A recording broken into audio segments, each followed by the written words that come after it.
Hi, my name's Rachel, and here we go. Iron Flame deep dive. I know y'all have been waiting for part 2.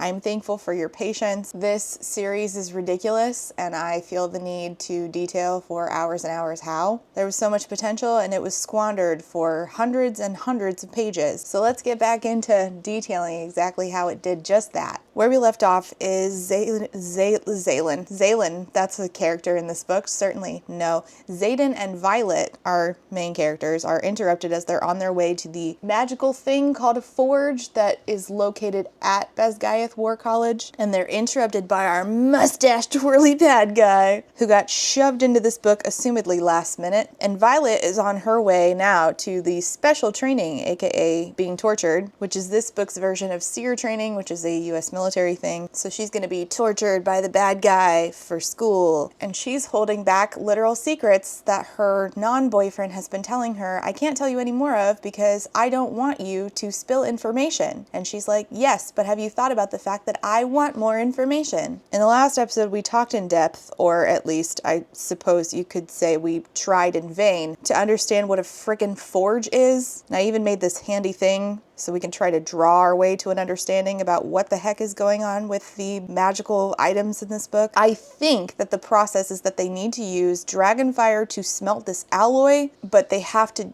have a luminary to do that, and they don't have a luminary. And then when the alloy is smelt, whoever smelt it dealt it. Just kidding. It gets smelt into somehow ward stones that prevent big bad venom creatures from getting across their border, and it also gets smelt into weapons that specifically fight the venom. I think that's how this works. I'm not 100% sure. This is all about special metal gear. Now, I personally don't have special venom fighting weapons or even a good understanding of how they are made, but I do have special gear that I carry around thanks to today's sponsor, which is Ridge. I've been using Ridge wallets over the last year, and I turned my husband and my brother and my stepdad and my mom and my sister. Everybody is now using Ridge wallets, and they're key case carriers. We may not be a war college with special weapons, but we are armed to the teeth with Ridge gear. Ridge has redefined everyday carry essentials, wallets, key cases, luggage, and Ridge is currently running a massive summer sweepstakes where the winner can get a Hennessy Velociraptor, gold-plated Cybertruck, or $100,000 in cash. Now through September 13th. There's tons of ways to enter, and the best part is you can enter for free on the website. You just go to the link in my bio, or you go to ridge.com/readswithrachel. Every dollar that you spend on the Ridge website now through September 13th equals 1 entry into the sweepstakes. Ridge will even give you 4 times the entries if you purchase the Hennessy specialty products or the Cyber wallet, and you can get those by using my link down below. Which would you choose? Because I really like the Velociraptor, but I definitely would choose the 100K. But let me know which one you would choose. Ridge wallet expands to hold up to 12 cards, plus room for cash while remaining as slim as possible. They have 30 plus colors and styles. MagSafe compatible wallets have a plate that just sticks to your phone, and whenever you need to carry both your phone and wallet at once, that sucker just connects magnetically right on there. Carry everything you need all at once, as slim as possible. Ridge wallets are designed with RFID blocking materials that protect you from digital pickpocketers. They also have this new Ridge Light, an ultra minimalist wallet that securely holds your cards with even less bulk. The Ridge key case easily fits into your pockets to help ensure your keys are always on you without being a bulky distraction. I might not be flying on a dragon like we're doing in this book today, but I have been traveling this year, as has Carlos, and our Ridge luggage and matching backpack have been essential for us in our travels this year. They've now been to 5 different states. I never travel without them. AirTag attachments are also available on every relevant product, so you'll never lose your essentials again. Again, you can enter the sweepstakes for free and grab an entry for every dollar that you spend by going to ridge.com/readswithrachel. And thanks again to Ridge for sponsoring today's video. Here are some unanswered questions that I still have going into part 2 of this second book. Again, I did split this into 3 parts, so we did chapters 1 through 22. Now we are doing 22.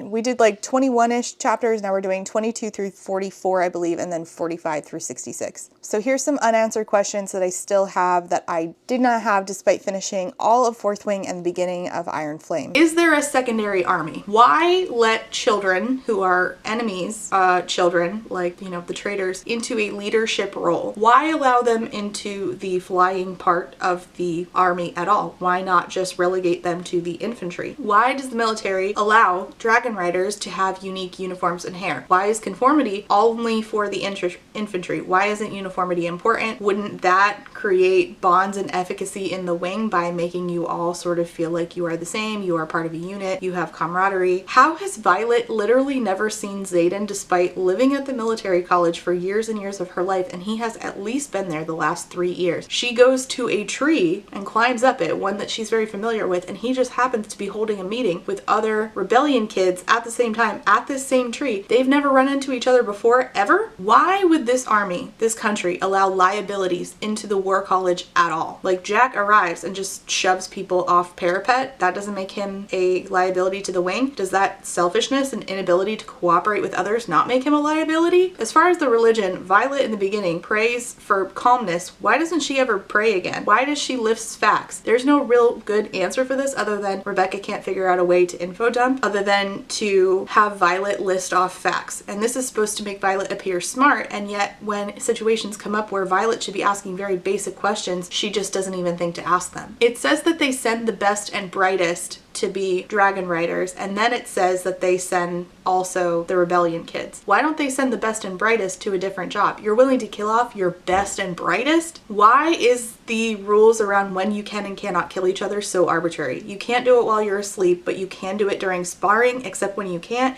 and you can't use your signet powers against each other in sparring, but you can kill each other, except when you can't, and you can kill each other during war games. I've said this a million times, but why aren't the dragons just enslaving the humans? If humans are considered prey, why aren't the dragons preying upon them? Why didn't we get a better sense of like who Violet was in like the scene around the scribe quadrant? Like before she was able to join, she hung out there all the time. Who are her heroes? What does she miss about scribe quadrant? Why doesn't she do anything to try to reconnect with it other than going and, you know, finding some information when necessary? When it comes to the dragons, are their tails literal? Like, it's called sword tail and morning star tail, which plenty of people explained to me that a morning star is actually a weapon. Is that literal? So the dragons have tails that literally look like a sword? I'm genuinely asking, do they kind of look like a sword? Do they kind of look like a morning star? Or do they literally look like that? Why is there so little interdepartment cooperation? Why don't they learn in the college to work in tandem with each other more? Why do only some dragons have Scots-Gaelic names? Why is it that the lesser magics are things like making you run faster, being able to fill ink pens, locking doors? Why do certain people know about signet powers, but others like Jack do not even know what signets are by the time he gets to the war college? This isn't information that's common in all of Navarre. Why not? Why are intrinsics, people that can read minds, inherently a security risk because of them being able to read minds? The dragons can also read their humans' minds and then go talk to other dragons who could then go share that information with other humans. Isn't that also a risk? Why would you expose that someone has a special classified signet power by putting a patch on them that denotes that? Doesn't that give that away to enemies and make that person more of a target? Why do classes mix school years, and why do the classes not actually teach anything? What is a mage light? What is a mage in this world? Why are we just relying on terms that we know, you and I know, but never establish what they mean in this world? Why do they do assessments in sparring if they can just always kill each other? How is Jack killing someone because he doesn't know his own strength not a liability? How is attacking Violet not a seditious offense since she's the general's daughter, but rebel kids congregating in groups of 3 or more is traitorous? Why don't they practice with a mechanical dragon on page?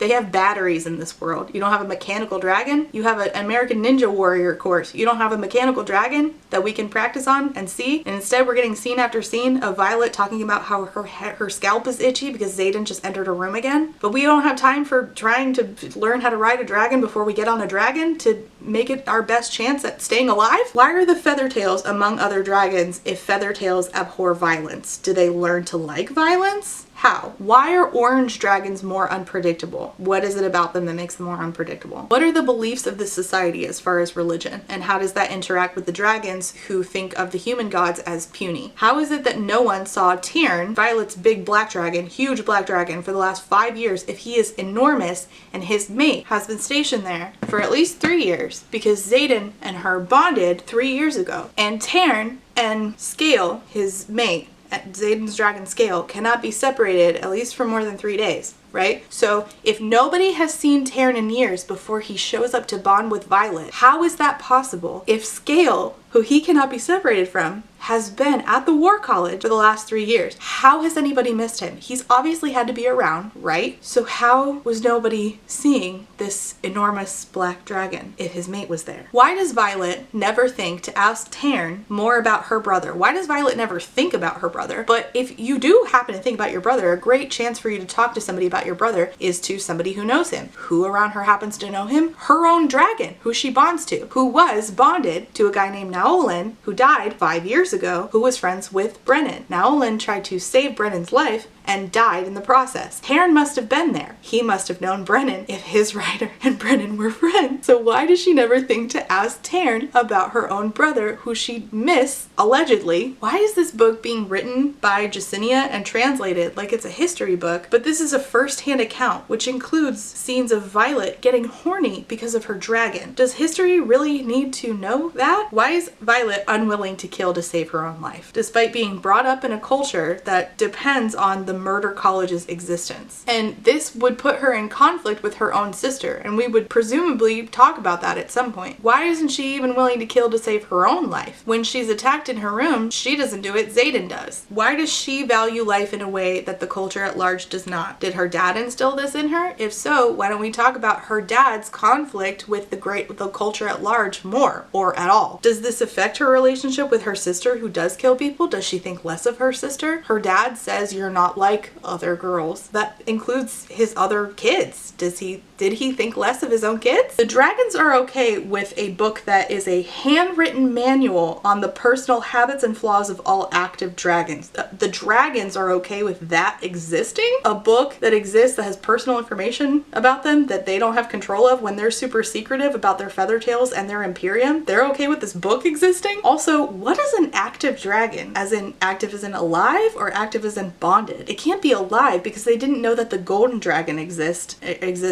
until she showed up. What do dragons smell like? Genuine question. I mean, we could go so many places. Like, what am I supposed to be imagining here? Because we could go so many places. I don't mind that the dragons have a smell. I just want to know what it is. They say that Andarna, the dragon that they don't know is a baby dragon, they want Andarna to keep up with Violet and Taryn. And I'm like, why is Taryn allowing this? Can't you just say no? How would they force you? How? Aren't the dragons not like under the humans' charge? Once again, I am just asking why Jacinia translated Violet's diary, because this is written in first. We are going to get some answers about questions regarding Violet's mother, but the answer to me is not satisfactory and just leaves itself like causing more questions. We'll get there. Let's get into where we left off. Please remain seated and keep your arms and legs in at all times.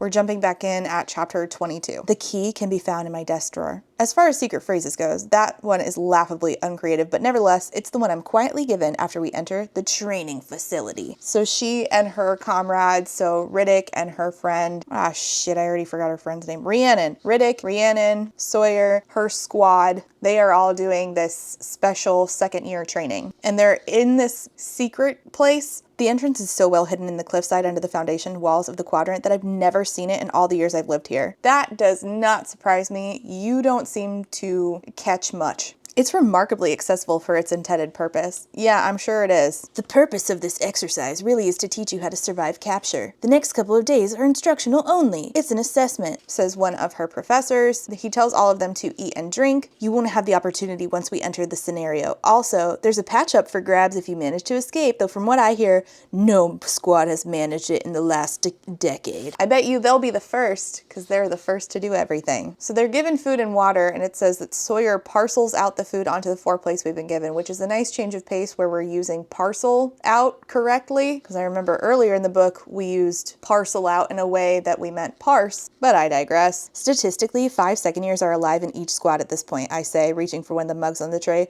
We lost Nadine, and they're like, well, the 4 of us will make it to graduation. I have some doubts because these people are stupid as hell. So then they're like, hey, we need to pick a secret and share with each other so that if it's tortured out of us, we have something that we're willing to give up. Rhiannon says, last year while we were at Montserrat, Violet and I snuck out so I could see my family. You what? Sawyer's brows rise. Riddick says, badass. I didn't know you had it in the rules, in you to break the rules, Violet. And Rhiannon's still mad at Violet for not sharing her secrets that Violet is very obviously holding and not, trying to be chill about the fact that she's holding back a bunch of secrets. And now her best friend is constantly bothering her, asking her, what are you hiding? What are you hiding? Rhiannon says, oh, Violet's full of secrets, aren't you? Riddick decides that his secret is he's terrified of snakes. And Violet, do you want to guess, decides that her secret is, I'm in love with Xaden Ryerson. Hate to break it to you, but that's not a secret, Riddick says. Yes, it is. No, it's really not. And Rhiannon says, hasn't been for a while. I'm like, you're really stupid. You're supposed to be smart. Make smart people smart again. And then she just decides to word vomit the actual secret. Our infantry is killing Poromish civilians at the border. You're giving up war secrets after I specifically asked you not to? Of course, Sawyer and Riddick are completely fucking shocked, as they, should be, because they shouldn't be hearing this anyway. Telling other people sort of puts other people in danger who didn't agree to you even having this information, but sure. Stop, don't drink it, she says about the liquid that they were given. She smelled it, because apparently she's smart enough to smell water before she drinks it, but not enough to not give away war secrets. It smells like the water they gave us before land navigation. They're trying to disconnect us from our dragons, or dull our signets. So then they decide to fake being disconnected from their powers. So when the professors come back in, they're like, you tricked us! We can't access our dragons! You tricked us again, even though this is the exact same thing that you did the first time that we were in this wild class and we should have been on our guard about the water anyway, without having to smell it first. So the professor is trying to be nice and says they'll try to separate you, turn you against one another, or make you think that talking is an act of mercy. Use the strategies from your reading, lean on one another. I'll be just outside the entrance. You make it to me, you earn that patch, good luck. So Violet is strapped to a chair. Two riders come in, a man and a woman who she's never seen before. They say, you were selected for interrogation. And Riddick immediately, because they're all still in the same room together, Riddick immediately says, my map is under my mattress, which is not the secret sentence that they're supposed to give up. Well, they know that Riddick is lying and that's not the sentence because my signet is similar to the other person's and has to do with your bodily functions. In layman's terms, I'll know when you're lying and you are lying. See, here's the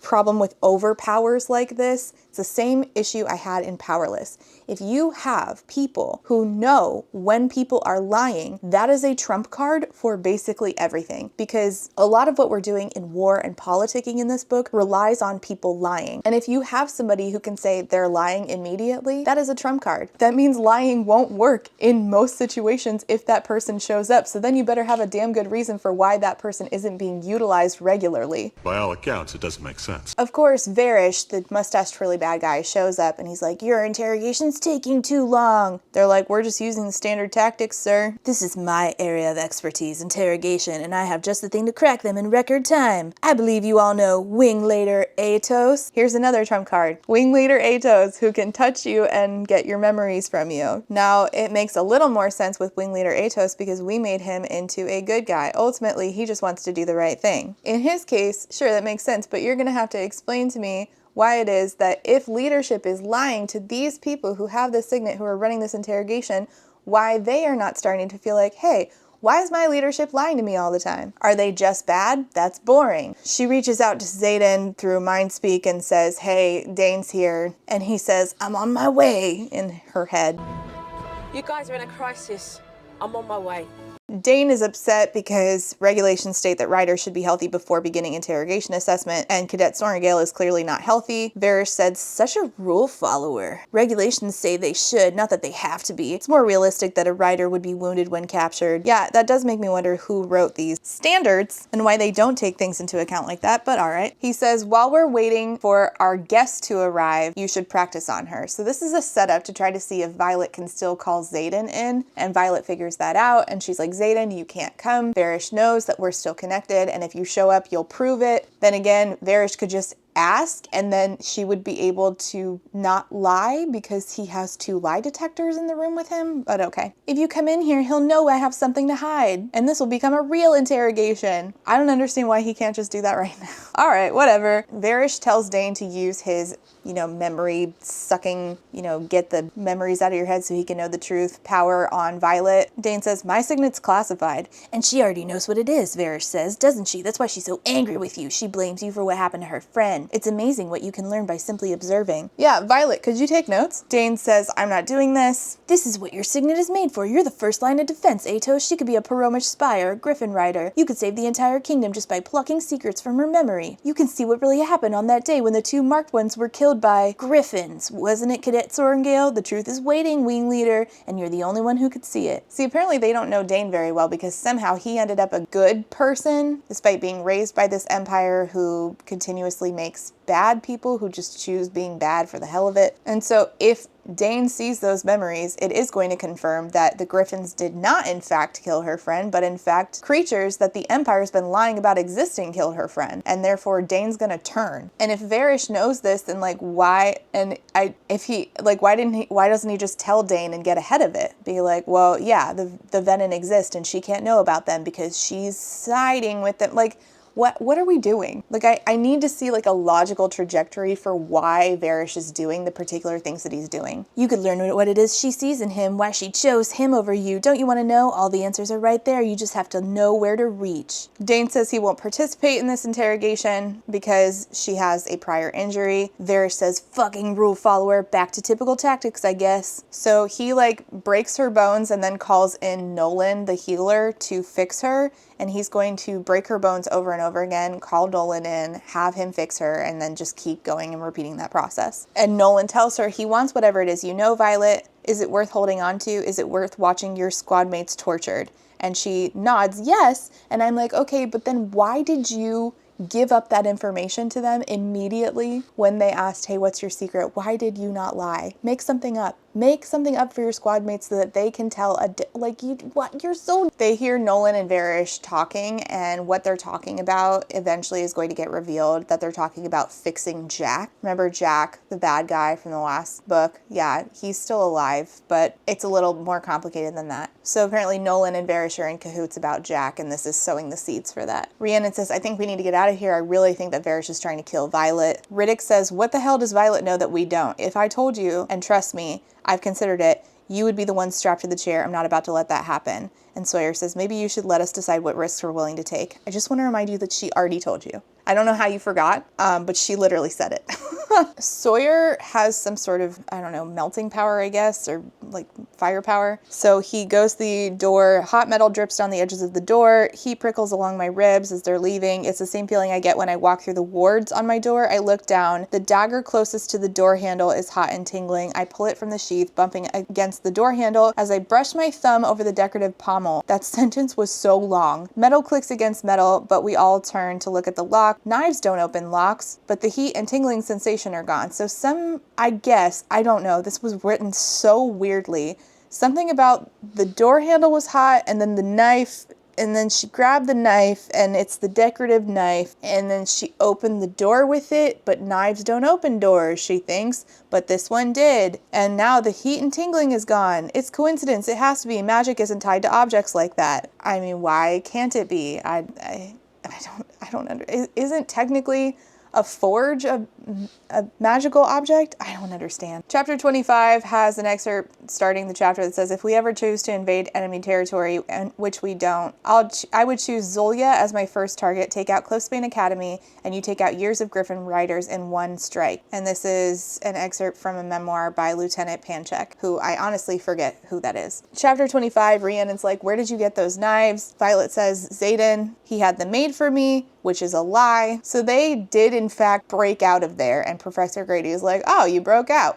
Even though no class has done this in a decade, you band of chucklefucks somehow did it, and now you get that patch. Wow, I'm shocked. They go to their next class not long after being in a torture chamber, and Zolia, that city that contains the Griffin Riding Academy over in Paromial, Zolia falls to Dragonfire is the headline on some news printout. There's just papers everywhere. The third largest city in the Breivik province has fallen to the Blue Fire Dragons and their riders. The 2-day battle ended in Paromish defeat. An estimated 10,000 lives have been lost, including General Fenella, the commander of Breivik's Griffin fleet. All trade routes to the city have been barricaded to prevent further loss of life. life. And everybody's like, is this real? One of her professors pockets it, and she's like, I wonder if my professor is a good person or a bad person, because there's only two kinds of people in this book. Meanwhile, Colonel Markham, her other professor of this class, is like, how can you not spot propaganda? Sawyer says, we wouldn't do this. There's no way we would send a riot to annihilate a city of civilians. I just want to remind you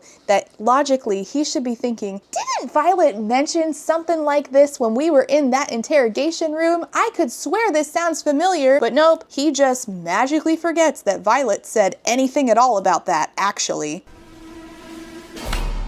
So Violet says either it's fake and printed for just this class, which is a lot of work, or it's real and it's not approved. Meaning somebody just left a stack of these papers for all of them to see to try to prove something to them. And Colonel Markham, trying to dissuade anyone from thinking that, clearly we are not ready for today's class. We were going to follow up on our discussion about propaganda, but I can see now I overestimated your ability to judge a simple printing like this without hysteria. Oh, the insult is delivered in unemotional monotone. That is not how I just delivered it. Suddenly I feel 15 again, my self-worth determined by this man's opinion of my intellect and control. And she says that if he printed the leaflets, then he will discredit, then deflect, then distract. Colonel Markham says, all right, everybody pass these pieces of propaganda to the left. They'll be collected, and then we'll discuss on a different day when you can all be rational. And this is the part where Professor De Vera, the other professor, pockets hers and keeps it. Markham continues going on and on. Honestly, you should have been able to spot that this was propaganda within seconds. When in the history of Navarre have we ever flown a riot comprised of only blue dragons? Wouldn't it be composed of only blue dragons? I guess it's both. And she thinks every cadet except the writers would know the meaning of that entire paragraph came down to the placement of the word fire. Actually, anybody who reads that and has any sort of reading comprehension would know that it doesn't make sense. You are saying that the fire is blue, not the dragons are blue. Then they announce, by the way, we have an announcement. Somebody's returning. He was crushed under the weight of a mountain a few months ago, but Nolan has mended bone after bone to return him to your quadrant. Join me in welcoming back your fellow writer, Jack Barlow. And they're like, how the fuck did he survive? Violet dropped an entire mountain on him. That doesn't make any sense. They're like, he's definitely going to try to kill you, Violet. Again. Next chapter. Menders are not healers. Healers are bound to the code of Crichton, sworn to aid in time of need and never to harm a beating heart. Menders are writers. They're only sworn to the codex. They can just as easily bring harm as heal. That's the guide for healers. And Taryn contacts her through Mindspeak and is like, it's him. His dragon has kept the truth for these months hidden. So Professor De Vera then says, yesterday there was an unprecedented attack on one of our largest outposts. This scene is a mess. We just shoved tons of shit in here. It's unprecedented not only in its proximity. We've never had outposts attack this close together before, but also because it involved 3 drifts. And so she learns that while her sister, who is stationed at that outpost, is alright, Zayden, also posted at that outpost, her professor hints at her that Zayden got hurt. And so Violet decides to make the incredibly stupid decision to, instead of just saying to Taryn, hey, you need to fly to go make sure Zayden's okay, and then you come back and let me know, and don't get me in a bunch of trouble that could then put the rest of the resistance in a bunch of trouble. Instead, she's just like, Taryn, we're leaving. You guys are in a crisis. I'm on my way. Next chapter. By their 3rd year, a writer must attain full and complete control over their shields. Otherwise, in moments of extreme stress, they are susceptible to being not only influenced by their dragon's emotions, but controlled by them. But like, if Taryn was worried and that affected Violet, he didn't actually need Violet to go with him. He could have just left. Like, it's not like he was like, yes, and I need Violet with me. I'm being emotional. Like, he could have just been like, bye. What is she gonna do? He needs to go check on his wife. Okay. Why does she need to be there? So she flies all those hours, I think 8, to this outpost. She sees Mira and she's like, where is he? You don't have leave, do you? Gods, you're gonna be so fucked when you get back. He's in the sparring gym. From what I hear, your man is the reason we still have an outpost. And she thinks to herself, he's not mine. Not really. Yes, what a shame. We're all crying. And where is Zayden? Again, in the sparring gym, which no is not being held as a makeshift medical facility. He's sparring because he's fine. This is all for nothing. He's upset because Taryn's in her head and she was so emotional that they just ended up flying and they didn't think in the 8 hours that they were flying. Maybe your emotions are heightening mine and now I just decided to get on you and you didn't dissuade me from going. I just feel like a bunch of steps were missed. And he's annoyed because she's not wearing her own flight jacket. She's wearing somebody else's, it's Bodhi's, his friend, cousin? His friend cousin's flight jacket. Who the fuck's flight jacket are you wearing? It's Bodhi's, you territorial asshole. Are you serious right now? I ran out of battle brief the second De Vera clued me in that you'd been wounded. Yes, I left without leave. Then I flew 8 hours at breakneck speed with an absolutely irrational Terran who thought if you'd been hurt, then Sigale could have been too. And now you pull some possessive, jealous, whose jacket is that bullshit just because your cousin knew I was so panicked that I wouldn't stop for my own flight leathers. You can fuck right off. And he goes, oh, you're worried about me? And I'm like, yeah, that makes one of us. So apparently he has like a super angry red scar he had to have been mended because it's a magical healing, because apparently it looked like really bad, and the only way that it has healed that fast from being such a gigantic wound is if he got magically mended. And he's like, I would have done the same thing you did because I'm just as reckless for you as you are for me. You flew here without even stopping to get your flight leathers because you still love me.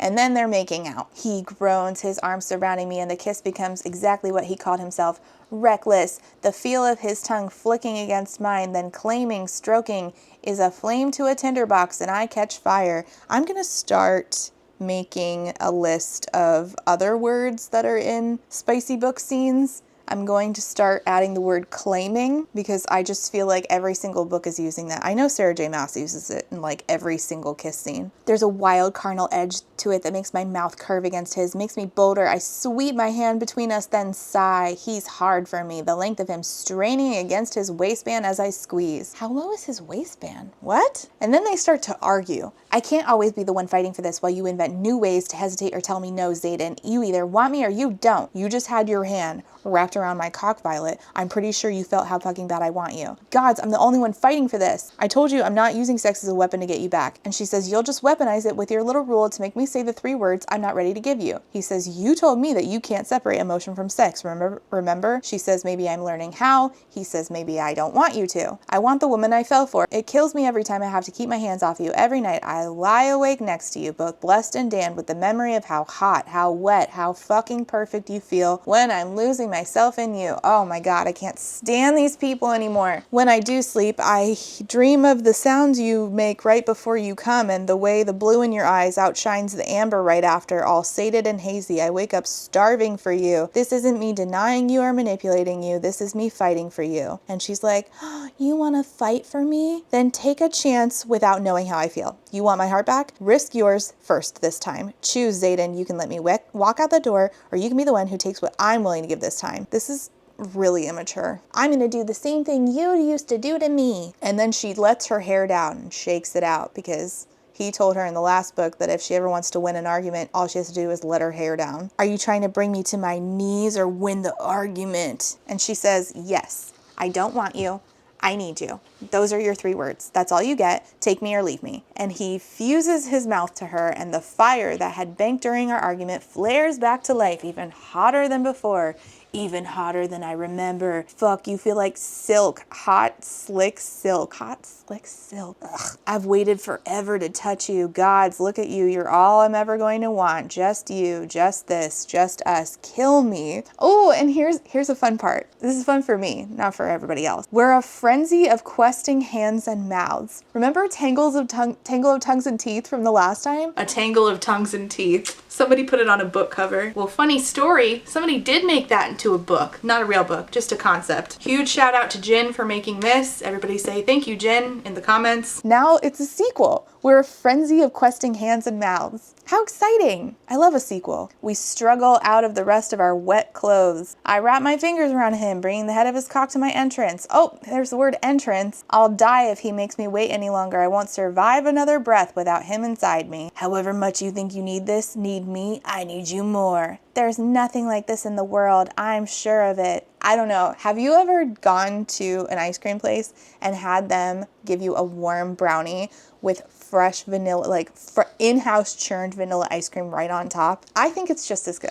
I realize that this is what I crave beyond anything else, even beyond his secrets, his loss of control. I want to be the only person he unravels for. Holding onto his shoulders, I push back into every thrust, swiveling my hips and savoring the shout he lets loose. When he finally shudders beneath me, his shadows blasting through the room, rock cracks and water spurts from the aqueducts. By the way, they are in a shared bathroom with a bunch of showers. He took her in there to rinse her off to get her to calm down because Taryn was upset, so she was upset. So all she needed was a cold shower. Yeah, nobody else could have thought of a cold shower before she flew 8 hours. And he says, death of me, I swear. Because that's his thing, is he thinks she's going to be the death of him, which can't come soon enough. She's like, what now? He says, we can clean up, get dressed, sneak up to my room, we can go again. Or you can come with me to the rendezvous because I have to go give the dragons to the griffins. So if you want to be involved, you can be, because she's been begging to be involved. Chapter 28. Though griffin riders are not capable of producing signets, they are not powerless. In fact, some would argue that they've honed lesser magic, especially mind work, into the deadliest weapon of all.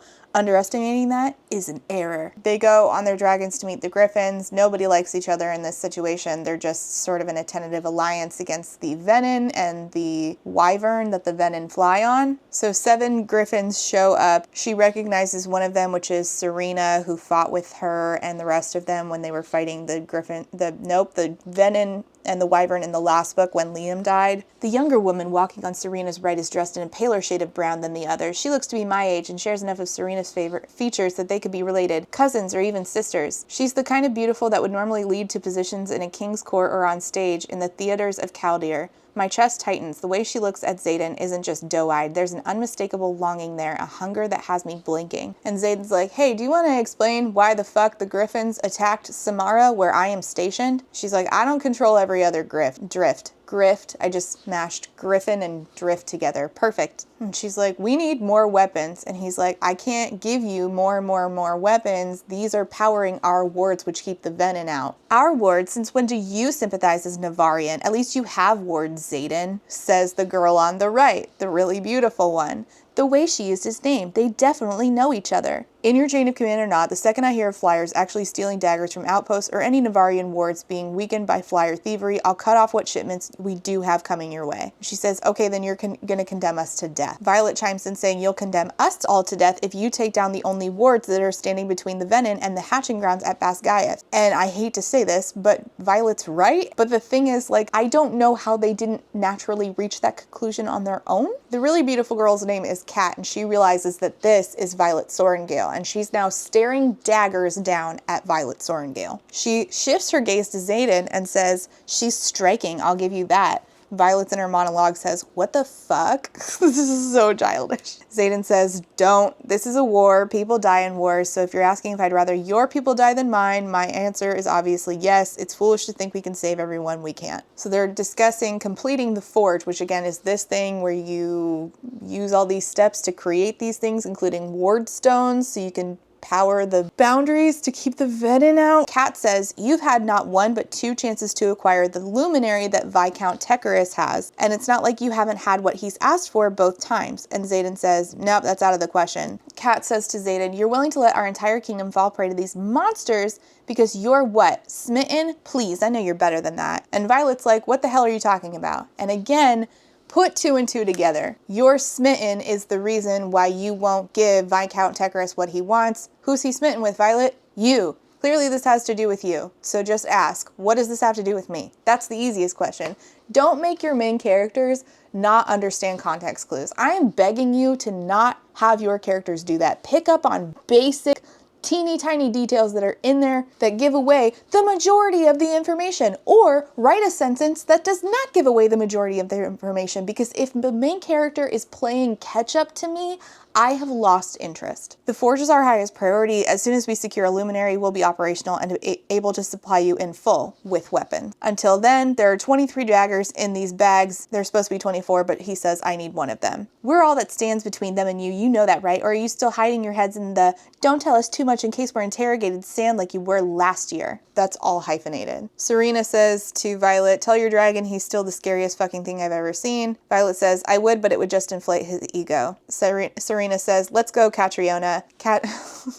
Violet's stomach drops. Again, this is another detail that she somehow did not pick up on. Catriona. Cat. What Bodhi said weeks ago. I've never seen him care like this, and that includes Catriona. Yeah, no shit. I don't know how you forgot and then had a conversation with somebody named Cat and then didn't put 2 and 2 together. Again, I don't know how you're catching up to me pages later and I'm supposed to think that it's enjoyable to be in your head. Like the fact that it's in first person, if you write your book in first person and make them stupid, I am immediately turned off. It's why I just read another recent book that did this, which was Under One Roof by Allie Hazelwood. The fact that I have to wait for you to catch up and I'm in your head and I'm screaming at you, how are you missing basic context clues? Except they're not a real person. The only reason that the character is because the author wants that aha moment, but the aha moment is rendered pointless and stupid because you've made your character miss blatantly obvious things up to that point that were clear to the reader. And I just think that that's really lazy. Bare minimum, not enjoyable to read. Next chapter, she's like, that's your ex. He says, we were over before you and I even met. It shouldn't matter. I have exes too. It's not like we've really discussed our sexual or romantic history, right? I still have questions about your romantic and sexual history, to be quite honest. I just don't understand how we're not running into those people. But of course, we take the time for us to run into Zayden's, even though she lives in a different country, but logically, whoever you slept with would also be at Bezgayev? Okay, we're gonna have to talk about Viscount Tecarus. I'd rather talk about our exes than that. Who are your exes? Do I know them? And she's like, no. We want to talk about Tecarus. We need to talk about Tecarus. I have a nagging suspicion that what's going on has to do with me. No shit, Sherlock. What does Tecarus want for the Luminary, the one device that could complete your forge that you're unwilling to give? He says that Viscount Tecarus, who is Peromiel from the Griffin Riding Country, has a luminary somehow that he is willing to give to Xaden if Xaden will let Violet come to Viscount Tecarus's house and perform her lightning wielding. And my question is, why is it that Viscount Tecarus, who is important and rich, does not think, hey, how do I, instead of doing that, secure the citizens of my country, which includes me and people I care about, by not getting not only that luminary, but getting the other pieces so that I can simply make my own ward stones and make my own weapons. This never gets answered in the first 2/3 of this book. I don't know if it gets answered in the rest of it. We'll find out, but so far it hasn't, and it doesn't make sense that it hasn't. I don't trust him to stop at seeing you. He's known for collecting precious things and keeping them against their will. You know what would probably help with that? Creating boundaries around his land, which would be definitely helped by having his own forge, which he already has a key piece of, which is the luminary. So why doesn't he want the rest of it again? Violet's like, I could just go and then we could just have the luminary. He's like, I told you in Orisha, I'd rather lose this entire war than live without you. And she's like, I didn't really think you meant it when you said that. He's like, anything else we need to discuss before you leave and go back to Bezgayev? She's like, the Battle of Zolia getting leaked in Battle Brief and Markin playing it off as propaganda. Nolan has spent months saving Jack Barlow's life. Varish punched my shoulder out of socket during interrogation. And then Dane refused to use his signet on me, which, they probably should have talked. What were they talking about as they were flying on their dragons to go talk to the Griffin Riders? All of that could have come up before, and we could have seen it. He tells her there's an antidote to that concoction they give you to cut off your communication with your dragon in interrogation. She says, I can probably figure out an antidote, or Brennan can. And she says, also, I feel like I should probably tell you about Auric. Auric is the son of a king of, what is this land called? Navarre. He's the youngest son of the king, and he enrolled in the dragon riding college unbeknownst to his father. So there's all kinds of stuff that they need to talk about that they just didn't. Anyways, she flies home, and one of her favorite professors, Emeterio, says, I don't have favorite students, Violet, but if I did, I would suggest to that favorite student that she stresses the undimmable bond of her legendary battle dragon and forgets any mention that perhaps strengthening her mental shields could have saved her for such a rash decision when it came to departing without leave. And he's trying to warn her that, hey, you need to get your shit together because they're coming for you, and you might want to remind them of your connection to your very important dragon. And of course, who's here? Varish shows up. There she is. Varish's greasy voice says. Of course, we label whatever bad guy as greasy, as a short way. Instead of just writing in a way that makes him feel unsettling, we're like, how can I make this guy feel gross? Say his voice is greasy. Perfect. We've been waiting for you, Sorengale. She has one of the venom-killing daggers on her, but it's not in her bag, that he just ordered them to go through. And then Okay, here's the part where I really started to get annoyed. And the thing about this is that I have tried to ask about this and have Fourth Wing fans explain it to me, and nobody's explained it to me. Varrish says, you couldn't be bothered to wear your own uniform. You do know that impersonating a commissioned officer is against the codex, do you not? Because she's wearing Bodhi's jacket. He orders her clothes removed, and Professor Kaori shows up and says, did you just order your aides to strip a cadet? And they're like, well, yeah, she's impersonating. And they're like, no, the rules say that impersonating a commissioned officer is a punishable offense, not wearing someone's flight jacket. As you can see, I'm not wearing anyone's name tag, nor am I claiming to be someone I'm not. Kaori leans over, sweeps his gaze over my uniform. Her name tag here clearly says Sorengale, and I note 2 of her squad patches. This opens up a bazillion different questions. And I know that this is not going to matter to you, but this is the kind of, like, if you're building a military and these like details matter at all, then write them so that they make sense, okay? Because otherwise you're going to get readers like me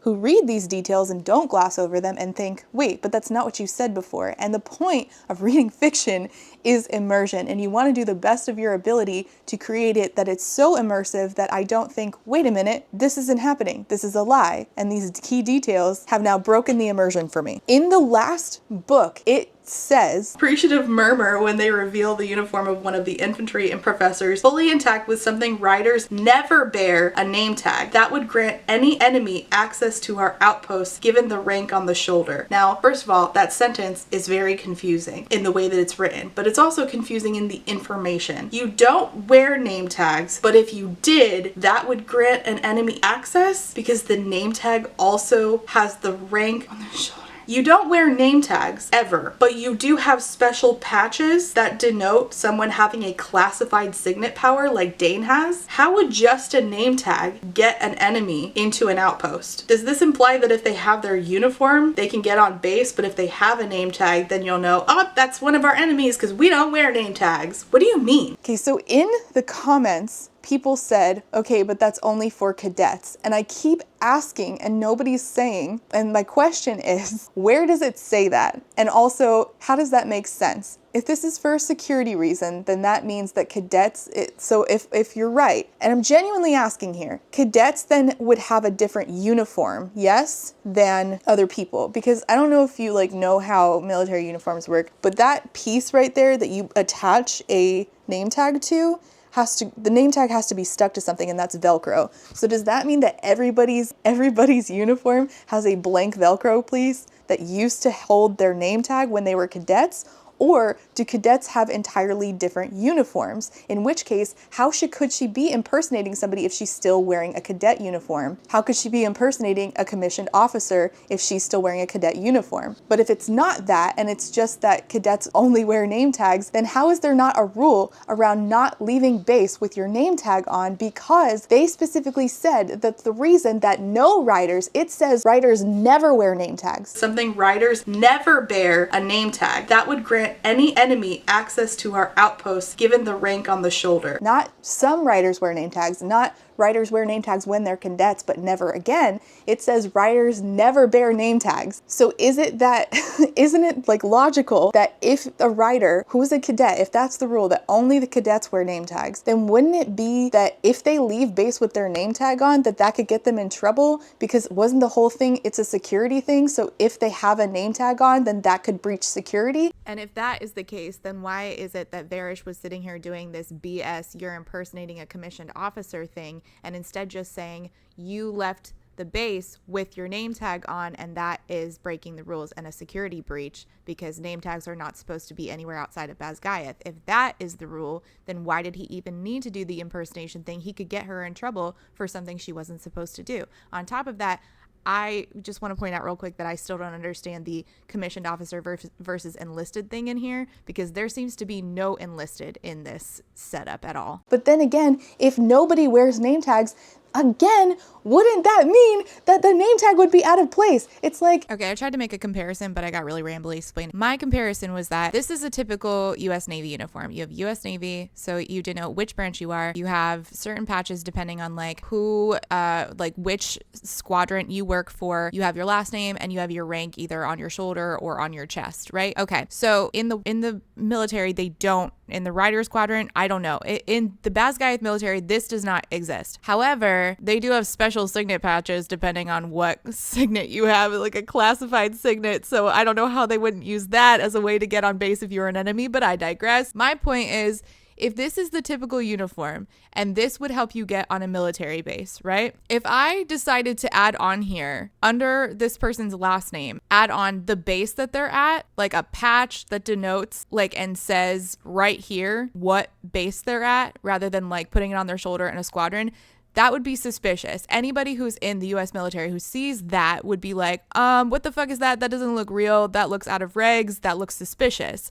So wouldn't it be that in this Basgiath military, if the typical uniform does not ever have the last name and then suddenly you slap a last name on there, it would be like denoting underneath here which base you're from in the US military. It would be suspicious. You would be like, that's not a real uniform. This just opens up more and more and more questions. We stated that they never wear name tags, and now she's wearing a name tag, and I'm confused about it. And I asked, and I can't get a sufficient answer. So if somebody wants to explain this to me and answer all those questions I just had, that would be great, because it's starting to look like we're just going willy-nilly. Professor Kaori also stated that he did not want Violet punished. His expert opinion was she shouldn't be punished because he's the dragon expert, and she couldn't control her dragon. Her dragon's incredibly powerful. She's only a second year. Panchek agreed, and they cleared her of all charges. Varish says, some of us do not bow to the whims of our dragons. In fact, we influence them. And they tell him, odd, would that mean you influenced Solus when he set fire to that squad of bonded riders after Parapet? Now, okay, here's the thing about the dragon lore in this. It doesn't make sense because dragons specifically say that they do not bow to the whims of puny humans. So if Varish is now saying that, his dragon probably heard that. Or,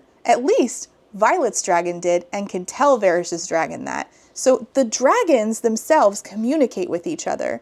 So wouldn't it be that if that's true, then wouldn't it be that the other dragons would be concerned about the fact that a puny human is controlling a dragon rather than the other way around? I don't know. Now, she's still worried that her blade, her venom-killing blade, is going to be found by them if they, actually strip her. And when she goes to, check her jacket while they're all talking, she notices that the blade's gone. And it turns out that Rhiannon pulled it through the wall because she could tell that Violet was, struggling, and pulled that weapon through the wall because that weapon is special. And here's the thing. I think that what this is doing is, because Rhiannon was stated to not have the ability to do that before, I think that we're kind of throwing in here that Violet might be some sort of amplifier for powers, because later we're going to talk about how she's just raw power, as a person. And I think that what we're doing here is making Violet into some sort of amplifier, and that will probably, amplifies other people's powers and amplifies, the Forge and stuff. So I think that's coming later. Not in this book, I don't think, but probably in the next one. So she asked Violet, Rhiannon asked Violet, what the hell is this weapon? And Violet says, this weapon is for killing venom. So she's finally really unloading everything that's happening to Rhiannon, even though she clearly hinted about it before and somehow all her friends just forgot, but I digress. So she explains to Rhiannon in the next chapter, which is chapter 30,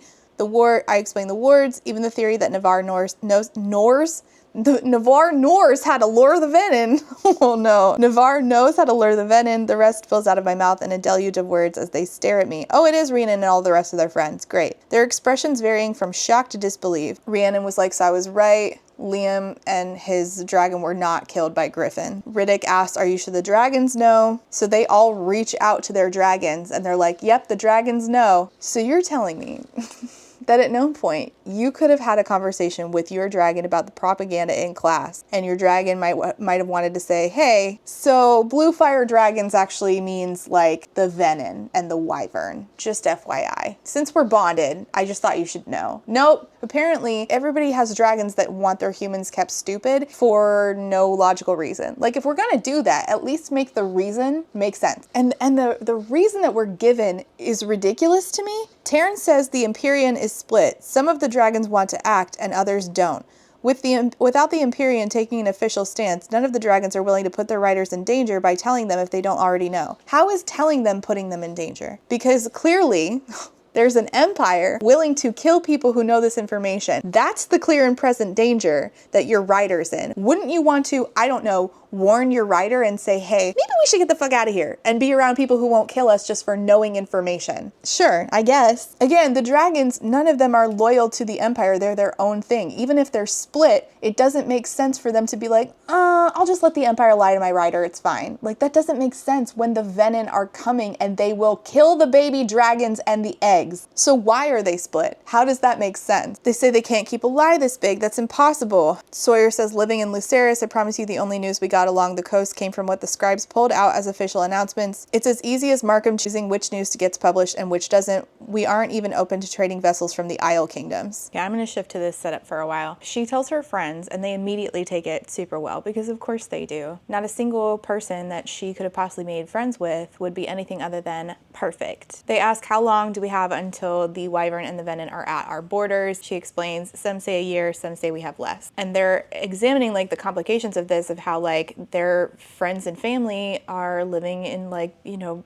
different cities, different towns. They have businesses, they have lives. And so she's like, yeah, you need to tell them to upend their lives over. And you can't tell them why. But sure, this makes sense that their dragons didn't think, hey, maybe the right thing to do by this human I've bonded with was to warn them previously. No, you're right. And of course, because they take it well, she's like, I don't deserve any of you. This doesn't make sense that they would react this well. So the four of them say they're going to stick together. They're going to make it to graduation no matter what. And Sawyer's like, yeah, if there's a graduation at all from this place to even have. And that's the thing is, the dragons knew. And so why didn't the dragons think, hey, we're running on limited time. Maybe it is time to tell that human I bonded with. But no, let's just not, I guess. We have to tell everyone, right? We can't just let them show up at the border and start sucking the life out of people. She says we can't, not until we have everything in place to fight. They'll kill us before we even get the chance to spread the truth, just like they did during the Tearish Rebellion. Why their dragons would be cool with that is beyond me, but okay. Rhiannon's like, okay, so you think that the way to save people is to establish another set of wards, which again, they need that forge to make ward stones in order to put up those boundaries called wards. Xaden and the rest of the marked ones will do their weapon smuggling, and we will focus on helping you research how to get and establish another set of wards. So then they get into, okay, the first wards were created by the first 6. Therefore, there has to be a record somewhere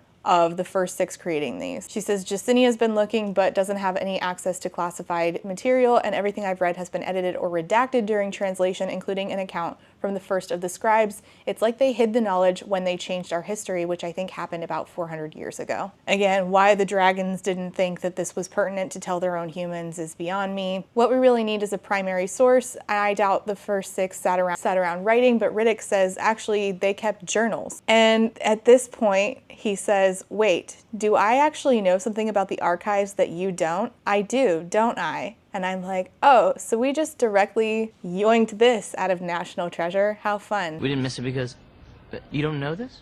I know something about history that you don't know. I'd be very excited to learn about it, Riley. Oh, hold on one second, let me just...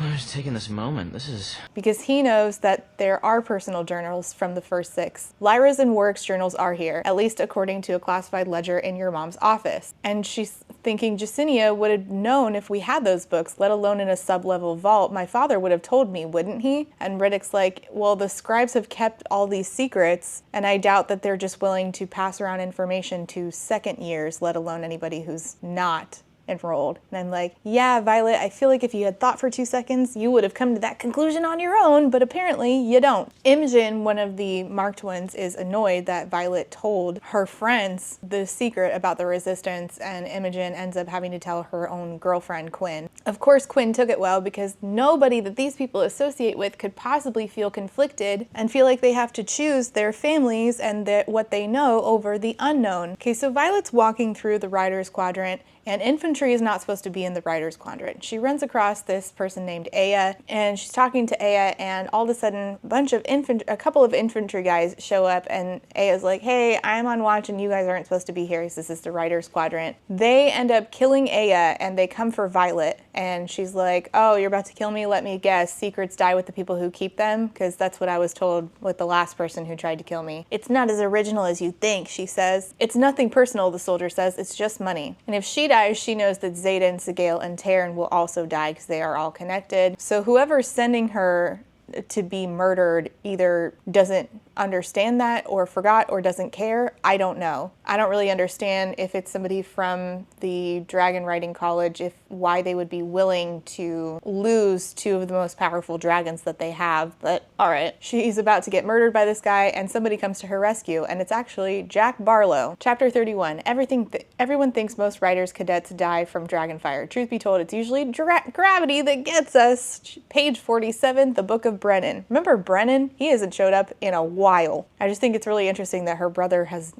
not dead all these years and she barely thinks about him. Jack tells her that death was a second chance for him. You don't know who you really are until you face down Malik, so the way I see this is I just gave you a second chance too, we're even. Riddick went and talked to Jacinia, and Jacinia says that she knows where the vault is. There are wards, but she knows how to get through them, but the bad news is they need someone in King Tauri's bloodline in order to get through. They're in the royal vault, the journals that they need in order to figure out how to create the wards that the first 6 created, because apparently this is like a huge secret. And Violet says, then it's a good thing we have access to a prince who happens to hate his father. Xaden comes to visit, and they decide to get everybody involved with going down to the sub-level royal vault to go get the journals to get the answers for how to create wards. This is such an overly complicated process. And Xaden's upset that Violet told everybody the secret, which was kind of the thing he was trying to avoid, because the more people know about it, the more danger that puts even more people in. She's like, well, Rhiannon saved my life. If she hadn't retrieved that dagger before Varys took your jacket, I wouldn't be sitting here. They had to know eventually. She saw the dagger. She knew something was up. And he's like, okay, so who knows? She says Rhiannon, Sawyer, Rydok, and Riddick, and Quinn. I keep calling him Rydok. But they don't know about Orisha, which is Xaden's home, which was supposed to have been destroyed by the Empire, or Brennan, her dead brother who's living there, running the resistance, or the luminary issue. He's like, there's holes in your plan you haven't secured. He's like, you haven't secured that Auric will be there. Jasinia's not gonna be the only scribe there. There's a high probability of getting caught. You have to return before anybody notices, and you're also not certain that the answers to the Wardstoners are even in these books. She's like, those journals are our best shot. He says, you know they'll kill us if we get caught, and she says, we're dead anyway if we don't get Orisha's wards up. And again, I just don't understand why the dragons themselves don't care about that. Of course, we start talking about feelings again. I love him no matter what he's done or why he did it. I still love him. I know he cares about me. Maybe it isn't love. Maybe after all he's been through, he isn't capable of that emotion, but I mean something to him. I don't care. So Auric, the prince who is hiding his identity and his dad does not know that he has joined the dragon riding college, shows up. He's like, figured you'd come for me sooner or later. God. Xaden and Auric hate each other because of course they do. She explains, we need your help, and if you say no, then you can leave now. But if I explain to you what we need help with and then you leave, that's not gonna work. Xaden says, if we tell you why and you decline, you won't be walking away. And Aric's like, you think I'm gonna lift a finger for you? Violet talks to Aric and she's like, you know what's happening out there. You came for a reason, because he does know about the venom and the wyvern. And he's like, well, I don't like Xaden. You don't know what he did to my brother. And Xaden's like, well, your brother was a craven, murderous prick, and I'm not sorry I killed him. And then they get into a fight. And then we don't see that fight. We just jump right past the fight and start walking to the archives. Cool. All it says is Bodhi had to step between Auric and Xaden twice, but we're finally on our way to the archives. Great. We're not going to go over the fact that Auric is there because he thinks that what the Empire is doing is wrong, but then his brother was also a piece of shit and he doesn't care about that. He only cares that Xaden killed him. Great. The only person I hate more than Xaden Ryerson is my father. Just keep your boyfriend the fuck away from me. Okay, buddy. They're all in disguise except for Xaden because he refused to wear a disguise. He is so obsessed with himself and how he appears, despite saying, I don't give a fuck all the time. He wouldn't wear a disguise for this little escapade they're on. Does that make sense to anybody else? No? Not finding anybody. Doesn't make sense. Then again, if I was a shadow wielder, I'm not sure I'd walk around in anything but black either. Oh my god, I didn't realize that this was a book about 12-year-olds. How fun. Learning new things every day. Remember, the goal is secrecy, not showing off. This isn't the squad battle. Says the guy who refuses to wear a disguise. Awesome. Makes total sense. Yep, Jacinia tells them that there can only be 4 of them who go anymore, and it's going to be suspicious, especially Xaden. They decide who's gonna go. There's like a moving bookcase that they have to move in order to get to the secret chamber. Chapter 33. The first time you are caught in the archives after the door seals for the evening will be the last. The complex magics put in place to preserve our text are not compatible with life. So they walk down this hallway. There are 2 guards stationed at the end of the hallway, and Xaden's like, I'll take care of that. I'll solve that problem. A crumpling sound follows. We have a few minutes before these 2 wake up. I didn't hit them that hard. And so then they go to the chamber, not of secrets, but of tomes. Auric pulls Violet through and leaves everybody else behind because he can get in because he's King Tauri's son, but nobody can get in unless they're touching him, similar to the wards around Violet's own room. I took a chance that you wouldn't smack into the wards like a wall, and I can't go through these books in the next 40 minutes alone. You're the one who knows what to look for. Xaden on the other side of the door is like, I'm gonna fucking kill him. And she's like, then you'd be responsible for the deaths of 2 princes. Why are you bringing that up? This is a terrible time to bring that up. Shut the fuck up. Alec deserved it. He was a bully and forfeited his life by coming after Garrick during threshing, though I wonder who it was that told Auric, since if his father knew, I highly doubt I'd still be in possession of my head. Who knows? Who knows at this point? Certainly not me. She's talking to Auric in this chamber. He's like, I just wanted to be a writer. It's my brother Haldan's destiny to be king, not mine. And she asks, does Haldan know about all this with the venom and the wyvern and about what's happening out there? And he says yes. And he's like, but I'm here, aren't I? And telling her, like, Haldan's not going to help. I don't know how this dude is getting through the writer's quadrant without being spotted by somebody, like even, the professors. They seem to know the king, but no, I guess he just somehow is getting away with passing himself off as a regular dude in the writer's quadrant, and literally nobody recognizes him, I guess? I don't understand. They do find the book that they were looking for. The wards end up blistering him because they know that it's not him that's the king or something. They're worried they're not going to make it. The time's running out. They barely had any time to do this in the first place. They're running out of here. Auric's hands are fucked up. Oh gods, he's going to lose an arm. And chapter 34. My last words with my father before the Battle of Orisha were spoken in anger because he was sending me away from my own safety. I'm not sure if I'll ever forgive myself for that, but I'd like to think he forgives me. Recovered correspondence of Lieutenant Xaden Ryerson to Cadet Violet Sorengale, because don't forget, despite the fact that this is written in first person, this was transcribed by Jacinia, which means that Jacinia took all of Violet's letters and stuff and wrote them, including Violet talking about her own sexual escapades with Xaden. For some reason, Jacinia, in transcribing this text, felt that was pertinent for the audience to know. Jacinia belongs in prison! Xaden yanks Auric through the door, they make it out. Quinn, who's Imogen's girlfriend, I think, had been projecting herself. She can like astral project to try to make it seem like they weren't there. They do have Warwick's journal now. Violet reads part of it. It says, after we placed the last rune, we placed the wardstone where the dragons felt the deepest currents of magic run. That last step complete, the protections fell into place at ... at the birth of an iron rain. She tells Xaden, take this to Brennan, he should be able to translate it. Oh, they got 2 journals. Right, she's keeping one and the other one Xaden is going to send to Brennan. After this, she runs into Nolan, the mender who fixed Jack Barlow. I never got the chance to thank you for helping us during interrogation. He says, I never like to see you hurt, and Varish has it out for you. He gives her some lemonade, she's drinking it, and thinks the kitchen must have changed the recipe because it has a funny yet familiar aftertaste. Nolan says, I meant what I said, I never like to see you hurt. Her vision swims, but I can't protect you from the consequences of your own actions when you risk the safety of every civilian in this kingdom. And then she sees Varish's face, and he says, Why, Cadet Sorengale, what have you gotten yourself into? She passes out. Chapter 35. The only signet more terrifying than an intrinsic is a truth-sayer, and yet we let them live. You're right, that is weird. It is weird that people who can mind read get murdered immediately, despite the fact that we're told that somebody's signet power reflects the core of who they are. And I don't know how the dragons think that that's super important, but then let their riders be killed without any retaliation from the dragons, but okay. But sure, people who can detect lies stay alive, but people who mind read can't. Okay. She's in an interrogation room. Nolan walks in and says, we just need you to answer a few questions, Violet. Clear this up quickly and then we can return to trusting each other. Let's start with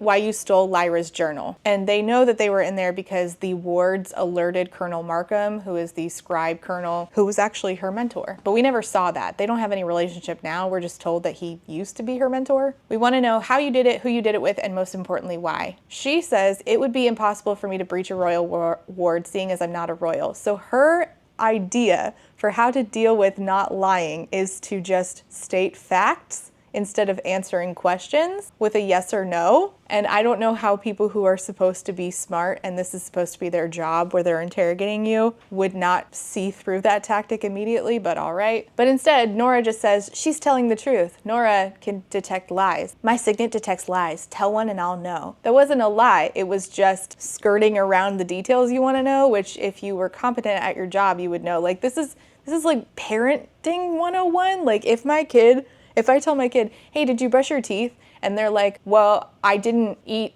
my dinner that late. I'm like, yeah. Did you brush your teeth or no? Yeah, well, I didn't floss, but did you brush your teeth? Well, I drank some soda. Did you or did you not brush your teeth? Like, it's not, this is parenting 101. Just explain, was it an unsanctioned squad challenge? Some kind of dare between second years? They're still trying to ascertain exactly what was missing. Help us, tell us, and this will go much easier for you. And she's like, oh, they're trying to ascertain what happened, but they haven't gotten in. How can you assume that book isn't a reproduction if you haven't verified the original is even missing? Who stole that book for you? Because we both know who you didn't. And they know that she didn't steal it because she's not covered in blisters. Whoever is covered in blisters is the one who stole it. And the thing is that they could just order everybody's hands be looked at and then they would know who was involved. But I guess they're not going to do that. Selective truth is all I have in my arsenal to protect my friends. I alone put that particular book into its bag. She's telling the truth, Nora says. Yes, but why do you move on from the question and not continue to demand an answer? Or what's that thing where you convene and you have to have it's like a court martial, but this book's version? Why don't you just court martial her and have a trial? No matter what happens in this room, they can't change the fact that Xaden got out with Warwick's journal. They dislocate her fingers, they break her fingers. She starts hallucinating Liam, who died. Why would you need a journal from one of the first 6? I've been reading it. Interesting history. What are you trying to ward, Soren Gale? You have questions I could answer about why it is we don't involve ourselves in Paromish issues. Is that what this is? Righteous indignation? We could have an equal exchange of information since we both know it wasn't griffins that killed your friend's dragon. And Liam, the mirage she's seeing, is saying don't fall for it. He's trying to play you. And he's like, how much do you know, Violet? What have you been doing with the marked ones? We've been watching them for years, of course. Until Cadet Atos gave you up, all we had to go on was speculation. But then you didn't come back to Basgaeth. No outpost reported you seeking a healer. What are you trying to ward? And I'm like, wait. So you've been suspecting the marked ones, and you let all of them into the highest, most powerful branch in your military. Sure thing. You gave them dragons which are not fully loyal to you. Sure, got it. Do you know what my signet is, Cadet Sorengale? I see people's weaknesses. It's a great advantage in battle. When I look at you, I saw nothing. Someone taught you to shield, and I'll admit you're very good at it. Do you want to know what I see now that we've cut you off from your power? Your weaknesses are the people you love. And Nora says she's triggered. See, I thought you were just sensing truth. Now you can sense emotions? I'm confused. You have no idea the joy it gives me to know that Fen Ryerson's son will break the codex by abandoning his post to come to your aid, and then he'll be strapped to this chair next, and he will give me the answers I seek. You're not very good at getting answers out of people, though. They just say, well, it couldn't have been me that put it in the bag because I didn't put it in the bag. Somehow that is you're like, oh, the answers are so elusive. So I have some doubts that even if you could get Xaden Ryerson into your interrogation chair, you wouldn't be able to get much out of him. So she realizes that this is really a trap for Xaden. What are you trying to ward? What are the marked ones up to? So Liam, the Mirage, says talking would be the deaths of every living thing on this continent. If they had anything on Xaden, he'd already be in custody. They're not going to hurt him. They can't. So she asks him, trying to rattle him, does Solus enjoy hiding? Just because you've blocked my ability to talk to Tarn doesn't mean he doesn't know exactly what you've done to me. You're hunting Xaden, but Tarn is hunting Solus, Varish's dragon. You're the weaker on both accounts. I might die in this chamber, but I promise you will. He calls Nolan back in to fix her so that he can start all over, breaking her bones. Varish brings in Dane and says, I need her memories. She's a traitor. And he's like, you've been torturing her for 5 days? And Violet's like, 5 days? It's only been 5 days? I thought I've been here for fucking ever. It feels like I've been reading this book for fucking ever. She stole Lyra's journal from the king's private library, and she wants to bring down the wards. Dane's like, I don't know shit about you anymore. Violet says Paromish civilians are dying. He's like, you think we should involve ourselves in their civil war? Varish says she was carrying this metal, this dagger. The metal you see is what powers the wards. We think they've been smuggling them out to wherever they're planning to stage this war from. weakening our wards little by little. And Dane's like, I've been asking you for months to talk to me. Now I see why you won't. You're adamant I don't touch you. You're scared I'll see what you've been hiding. Varys says, Ryerson deserted days ago. According to the reports we received this morning, we're gathering the marked ones now. Varys says, what have you done, Violet? Orchestrated another attack on the outpost? Find out what you can, Atos. The safety of our kingdom depends on it. Time is of the essence. Violet says to Dane, you killed Liam. Dane says, so you keep saying, but I only searched your memory to prove my father wrong, Violet, and all you did was prove him right. If the marked ones died betraying our kingdom, then they deserved what they got. So she shows Dane which memories he needs to see, I guess, kind of, getting him to see they've kept us in the dark, erased our very history to avoid conflict, to keep us safe while innocent people die. So after he's done looking into her memories, she says, did you get what you wanted?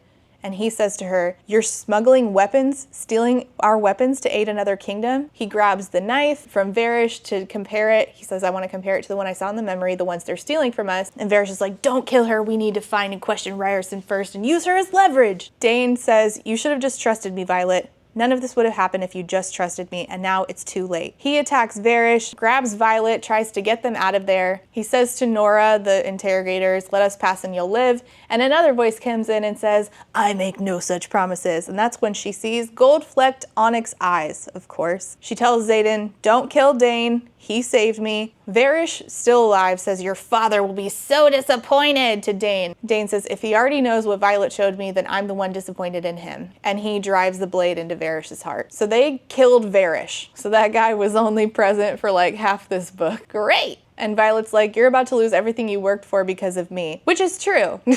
She caused this. She fucked up the revolution. Does Xaden think that? I will happily watch Orisha burn to the fucking ground again if it means you'll live. You will watch your home burn to the ground over this woman you've known a few months, a revolution that was handed down to you by your father, something that you have been working for your whole life, over this idiot? Oh, come on. You don't mean that. He loves his home. He's done everything to protect his home. I do. Sorry if you expect me to do the noble thing. I warned you. I'm not sweet or soft or kind, and you fell anyway. This is what you get, Violet. Me. The good, the bad, the unforgivable, all of it. I'm yours. Yes, and it sucks. I just don't feel like if a man said this to me, I'd be like, so you have no loyalty. You're willing to just call it quits for me who you met a few months ago?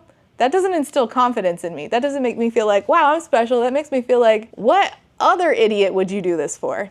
Pass. You want to know something true, something real? I love you. I'm in love with you. I have been since the night the snow fell in your hair and you kissed me for the first time. I'm grateful my life is tied for yours. Did you know that we can actually have this conversation later and not right after you've murdered somebody and you guys are now on the run and you're still at the school that you should be running from? It means I won't have to face a day without you in it. My heart only beats as long as yours does. And when you die, I'll meet Malik at your side. It's a damn good thing that you love me too, because you're stuck with me in this life and every other that could possibly follow. And she's like, I love you. He's like, glad you didn't forget. So Garrick is there. Do you remember his friend Garrick? Pops up every once in a while so that we, don't have to pretend that Violet and Xaden are the only people in this book, even though that's certainly what it feels like. And Violet's mom has her blade to Garrick's neck, but of course then she just hands Violet the antidote for the serum that's cut off her contact with Tarn. I would have come sooner if I'd known, my mother says. I didn't know, Violet, I swear it. I've been in Calder for the last week. She turns to Xaden and is like, you of all people know the lengths I'll go in order to protect her. Xaden calls her mom a fucking monster, which I kind of agree with. And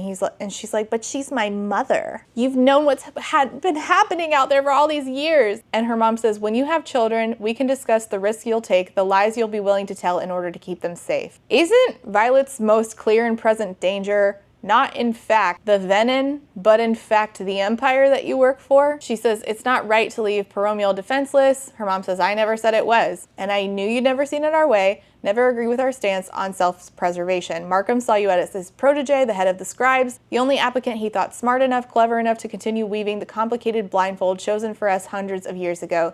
He made the mistake of thinking you'd be easy to control, but I know my daughter. By the time you made captain or major, Markham would have started bringing you into the fold as we do with most at those ranks, and then you would unravel everything in the name of mercy or whatever emotion you blame, and they would kill you for it. I'd already lost one child keeping our border safe, and I wasn't willing to lose another. What did you think I forced you in? Why did you think I forced you into the writer's quadrant? And Violet's like, because you think less of the scribes. Her mom says, bullshit, the love of my life was a scribe. I put you in the writer's quadrant so you'd have a shot at surviving, and then I called in the favor Ryerson owed me for putting the marked ones into the quadrant. And I'm like, how did she get away with that? How did she get away with allowing the marked ones into the quadrant? How did she possibly sell that to the king and the rest of this empire, especially when Varys just admitted that they've been watching them and been suspicious of them? Wouldn't that then in turn make them suspicious of her? How did she possibly sell that? It was a simple transaction. He wanted the marked ones to have a chance. I gave him the quadrant as long as he took responsibility for them in return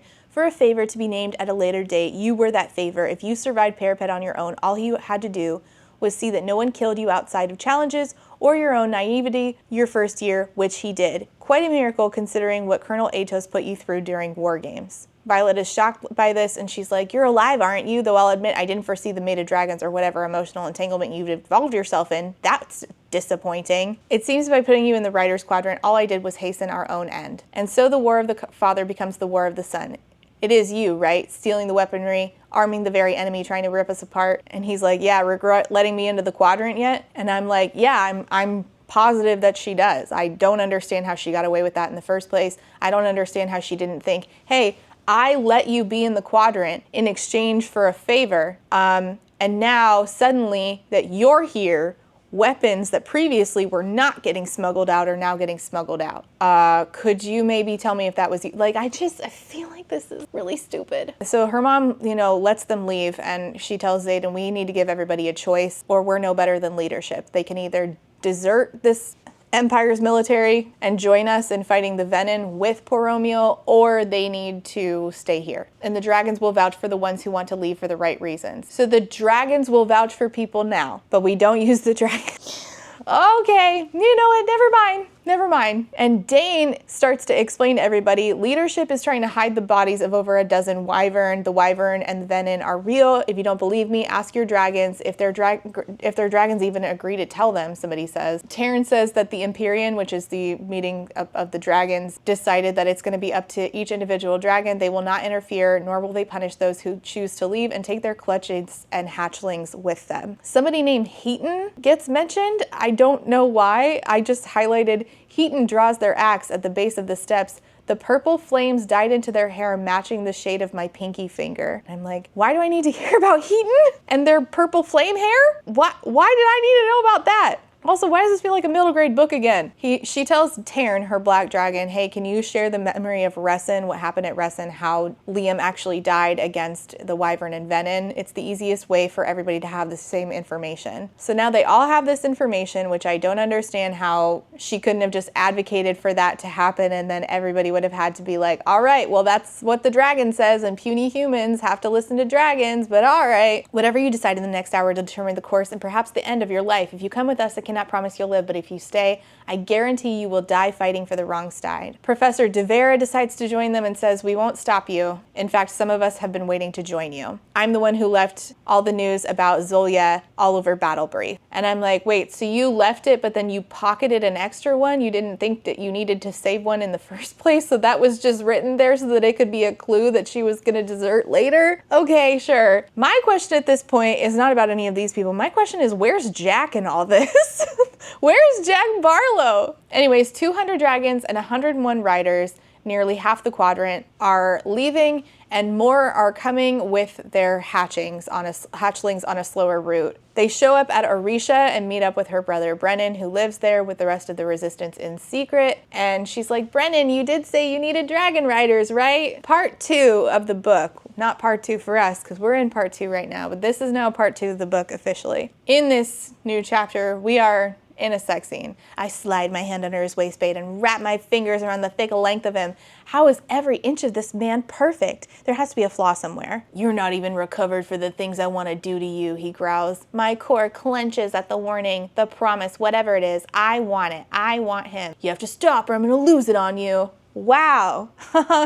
That sounds terrible and a little bit too violent for me. personally. And I'm not sure I can be gentle. Wow, the red flags continue. Practically a whole sea of them just flapping in the wind. And she's like, lose it. Sounds excellent to me. I don't want gentle. His mouth is on mine, kissing me hard and deep. It's all tangled tongues and nipping teeth. Oh, tangled tongues and teeth are back. Oh, it's a throwback. Carnal and fierce and exactly what I need. He slides his hand up my inner thigh, blah, blah, blah. They start to fool around. There are hundreds of people in this palace of a house, and I want all of them to know you're mine. So he's telling her to be loud. Then come to find out he warded their room so they can't hear anything anyway. So she was just, belting during sex for no reason. An hour later, they emerge from Zayden's room.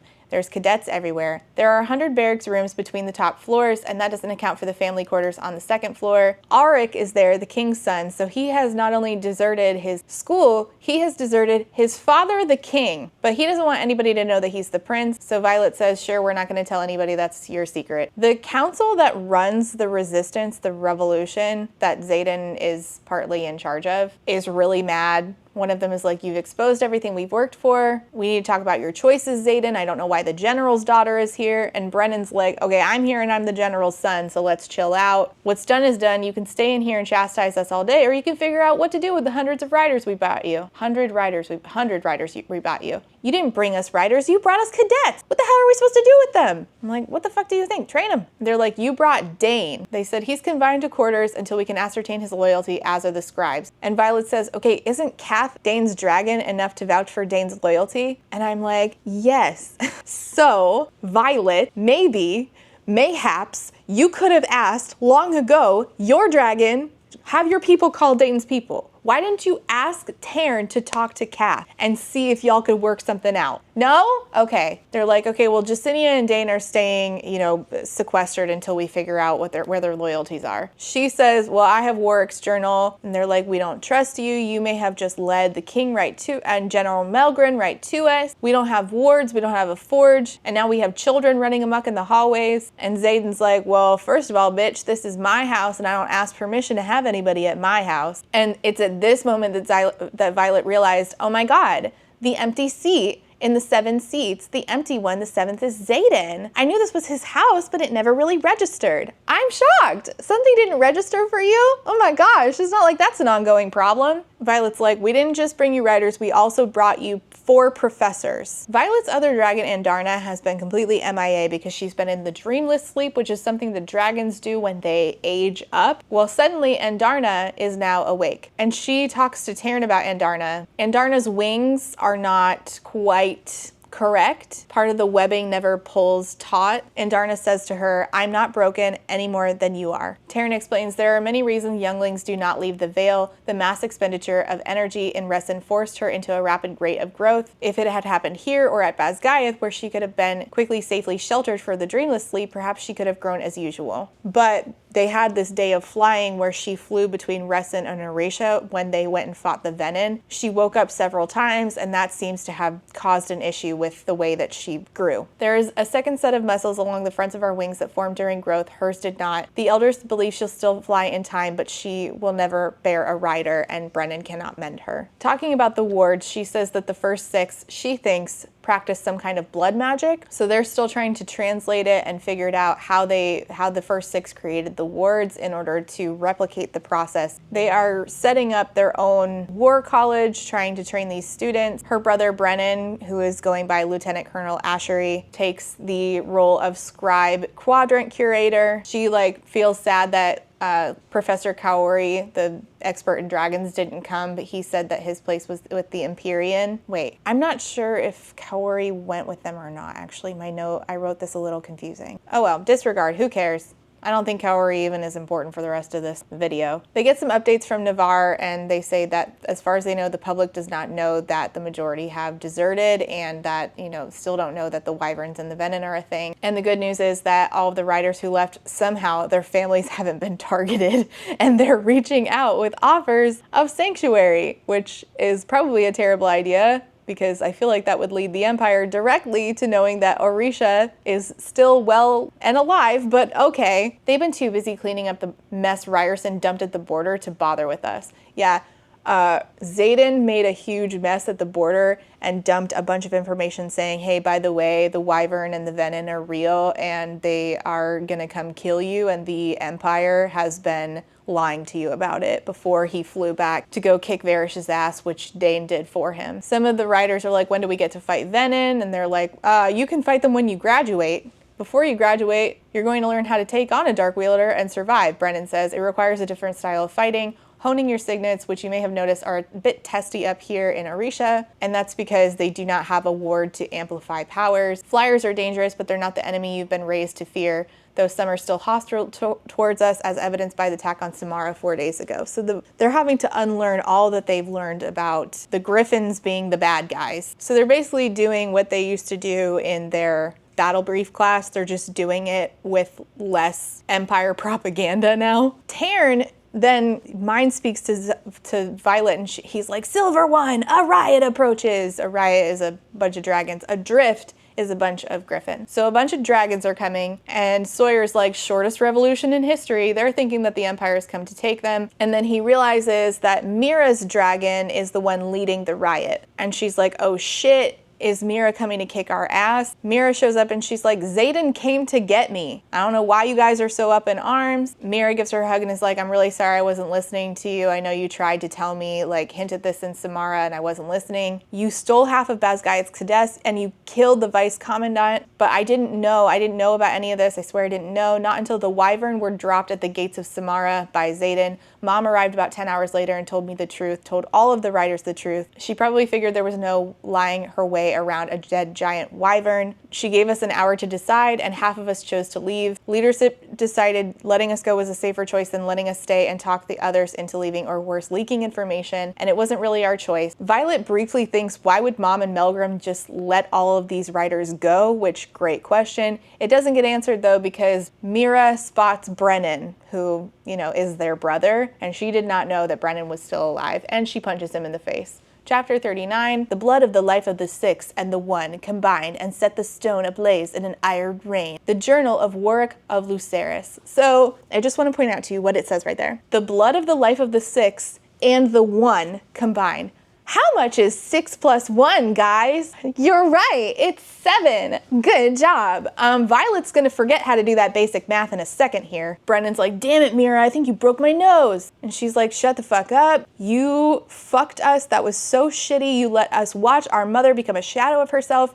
Our father's heart gave out because your death broke him. I just want to point out here that we have yet to ever talk about Naolin. What? Is that his name? Naolin? Yeah. The guy who died, who used to ride Tarn, who was best friends with Brennan, who Brennan was trying to help mend, and that's how he ended up dead, except he didn't die. We never talk about him. Why don't we talk about him? We're doing so much stuff. We're doing so many sex scenes, and yet we never talk about Naolin. Weird. And I would think that if I had been told a particular story about, you know, how my brother died, I would then go and be like, hey, want to explain to me this story that I've been holding on to for years as what happened when you died, and how you want to explain, like, what actually occurred? I'd love to know, personally. Not even my brother and I'd like to know. Our father would understand what I've been doing, Brennan says. And as for our mother, I hope my death haunts her every damn day. She was so willing to sacrifice my life for a lie. That's not fair, Mira snaps. I may not agree with what she did, but I understand how she thought it was best to keep us safe. Us safe, Brennan says. You weren't killed. She says, neither were you. Can we talk about that actually? Neither were you. You hid up here like a coward instead of coming home when we needed you. You chose complete strangers over your sisters. I chose the good of the continent. And to think I used to wish I had siblings, Zayden says from the doorway, leaned against the doorframe casually, like he's been watching us for a hot minute. Oh, yay, yay, good. And then they start making out ferociously in front of her siblings. Seriously? Right in front of my salad? Brennan's like, seriously, right in front of me. And Mira's like, oh, this is tame for them. Wait until they basically decide to climb each other in a public place. You can't burn that shit out of your head. Trust me. Bitch, I believe you. Mira, best friend, we are on the same page. I can't burn this shit out of my head. These sex scenes will never leave me. I'm distraught. She says to Zayden, I need the blood of the 6 most powerful riders. And Zayden, without batting an eye, it says, asks, ever or living now? She says, in residence, I think. I know how to raise the wards. just want to back up here. You have no idea if it's the 6 most powerful writers ever or in-house. You don't actually know that. How do we quantify that? I don't know. The council meets and they're like, hey, we might want to discuss maybe making a negotiation with Viscount Tecarus since we're all here. He says we can have his luminary and bring it back to Orisha if we just let Violet go over there and talk to him. And Xaden's like, that dude will meet Malik, the god of death, before Violet. He turns to Brennan and is like, unless you're eager to never see your sister again, he'll keep her as a weapon. You and I both know it. Brennan's like, no, I can talk him out of thoughts on that direction. They're like, we don't have another option for a luminary. There is no other luminary, but isn't there another luminary? Why couldn't they have thought about maybe stealing the one from Bezgaev? And really, is there no other luminary? They couldn't have, they like snuck in all those records, but they couldn't find out like, hey, is there another luminary? How do you make what is a luminary? And how do you make one? Where do you get one? Are they naturally occurring? What the fuck is it? I don't know. Everything's made up and the points don't matter. So Violet's like, I don't know. I think that I should just go over there and talk to Viscount Tecarus. But you know what? Let's try to make our own wardstone. Wait, so the wardstone, why did they even buy? Isn't it that you need the luminary to smelt to? Wait, no. So the wardstone is already made, and there's one at Orisha, and it's not working right now. That's it. So they're trying to get it to work because they have an already made wardstone, and they're not sure why it's not working. So before they even go and think about getting the luminary from Viscount Tecarus and whatever the fuck he wants with Violet, they're like, all right, let's see if maybe the wardstone that exists in Orisha, we could get it back up and running. The shimmering black pillar rises to over twice the height of Xaden. Oh, it must be big because he is bigly big. It would take all 9 of us holding our arms outstretched to surround it. Etched in the very center, at least 6 feet across, is a series of circles, each fitting with the next and boasting a rune carved in along its path. It's almost the same pattern as on the pages of Warwick's journal. We can't say for certain, but my father thought it was polished iron. And she's like, this is it, because Warwick's journal talked about iron rain. This is it. We're about to have wards. We're going to do it. We're going to get the wards. We don't need the other shit. We can just do it ourselves. DIY ourselves some boundaries. You know, like the ones you and I have to make because our parents didn't teach it to us. So the parchment says, we gathered the most powerful riders in Resident and the blood of the 6 and the 1 combined and set the stone ablaze in an iron rain. And she says, the 6 and the 1. And I'm like, why the fuck would the stone be the 1? I don't understand. Clearly not. There's no blood. Stone doesn't have blood. Blood does not automatically mean iron. So even if it was polished iron, it's still like that. You know what I'm saying? Like, I feel like this is so basic. You can't possibly think that the stone is the 1. There has to be something else. There has to be some other component. I might not even be right. I don't know. But I just feel like if that's what we're relying on is her just not understanding that 6 plus 1 is 7 and the 1 is not the stone, that's really stupid. So they figure that the 6 most powerful riders in Orisha are Xaden, Felix, Bodhi, Violet, and Brennan, and Suri. I don't remember. Suri is on the council. So they all cut their palm, put the blood on the stone, and nothing happened. So Ulysses, also on the council, is like, all right, offer the Viscount twice the number of weapons. Let's just get the fucking luminary. Violet's like, I failed. I hate this. I hate failing. I hate failure. This makes me feel bad about myself. Take me to Tecarus. Xaden's like, I'd rather die. She's like, we're all gonna die if you don't let me do this. He's like, I'm not gonna let it happen. Subjects close. So she goes and undermines him, talks to her sister, and is like, I wanna go talk to Viscount Tecarus. She briefly has one little training montage with one dude who is like, hey, I think the way that you were trained to use your lightning power was kind of shitty. They were just trying to make you use a lot of it all at once. Here's an idea. What if we tried to do it smaller and hone that? And I'm like, oh my God, is this one of those CW shows with the DC characters? Because it feels as corny as that. Don't get me wrong, I watch those, but I go into them knowing they're gonna be corny. I went in this thinking I could take it seriously and was proved wrong. You might just wield the most devastating signet on the continent, but you know nothing about it. Instead of shooting your power like an arrow, precise and measured, you've just been heaving it around like boiling oil, hoping you've hit something. And lightning comes from the sky or the ground, depending on the storm, so why not your hand? You're slated to be the most powerful rider of your year, perhaps your entire generation, and yet you're just a glorified light show. Not only can you not aim, you don't have any control. So he gives her this glass orb that is supposed to help her It's called a conduit that's supposed to help her with like channeling her power particularly. You are the vessel, you are the pathway, you are the cloud for lack of a better term. You're wielding Terran's power. How else do you think you can wield from a blue sky? Did you never realize it's easier for you to wield during a storm, but you're capable of both? Your lack of aim, your lack of control isn't your fault. It's Professor Carr's who was teaching her. Why wouldn't he if I was the best weapon? Knowing Carr, I'd say he's scared shitless of you. After all, you just took half their cadets without even a plan. You brought down Basgaiath on a fucking whim, no less. Hold on.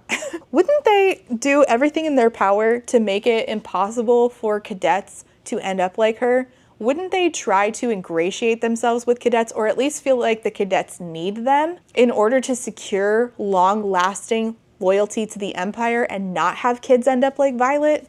Okay, fine, whatever. The runes etched into the conduit are woven to draw specific power. I wove these specifically for you the last time you were here, but you were forced to leave before I could teach you how to use it. Runes are wielded power woven for set purposes, which you know nothing about because Basgaiath doesn't teach Tyr's runes.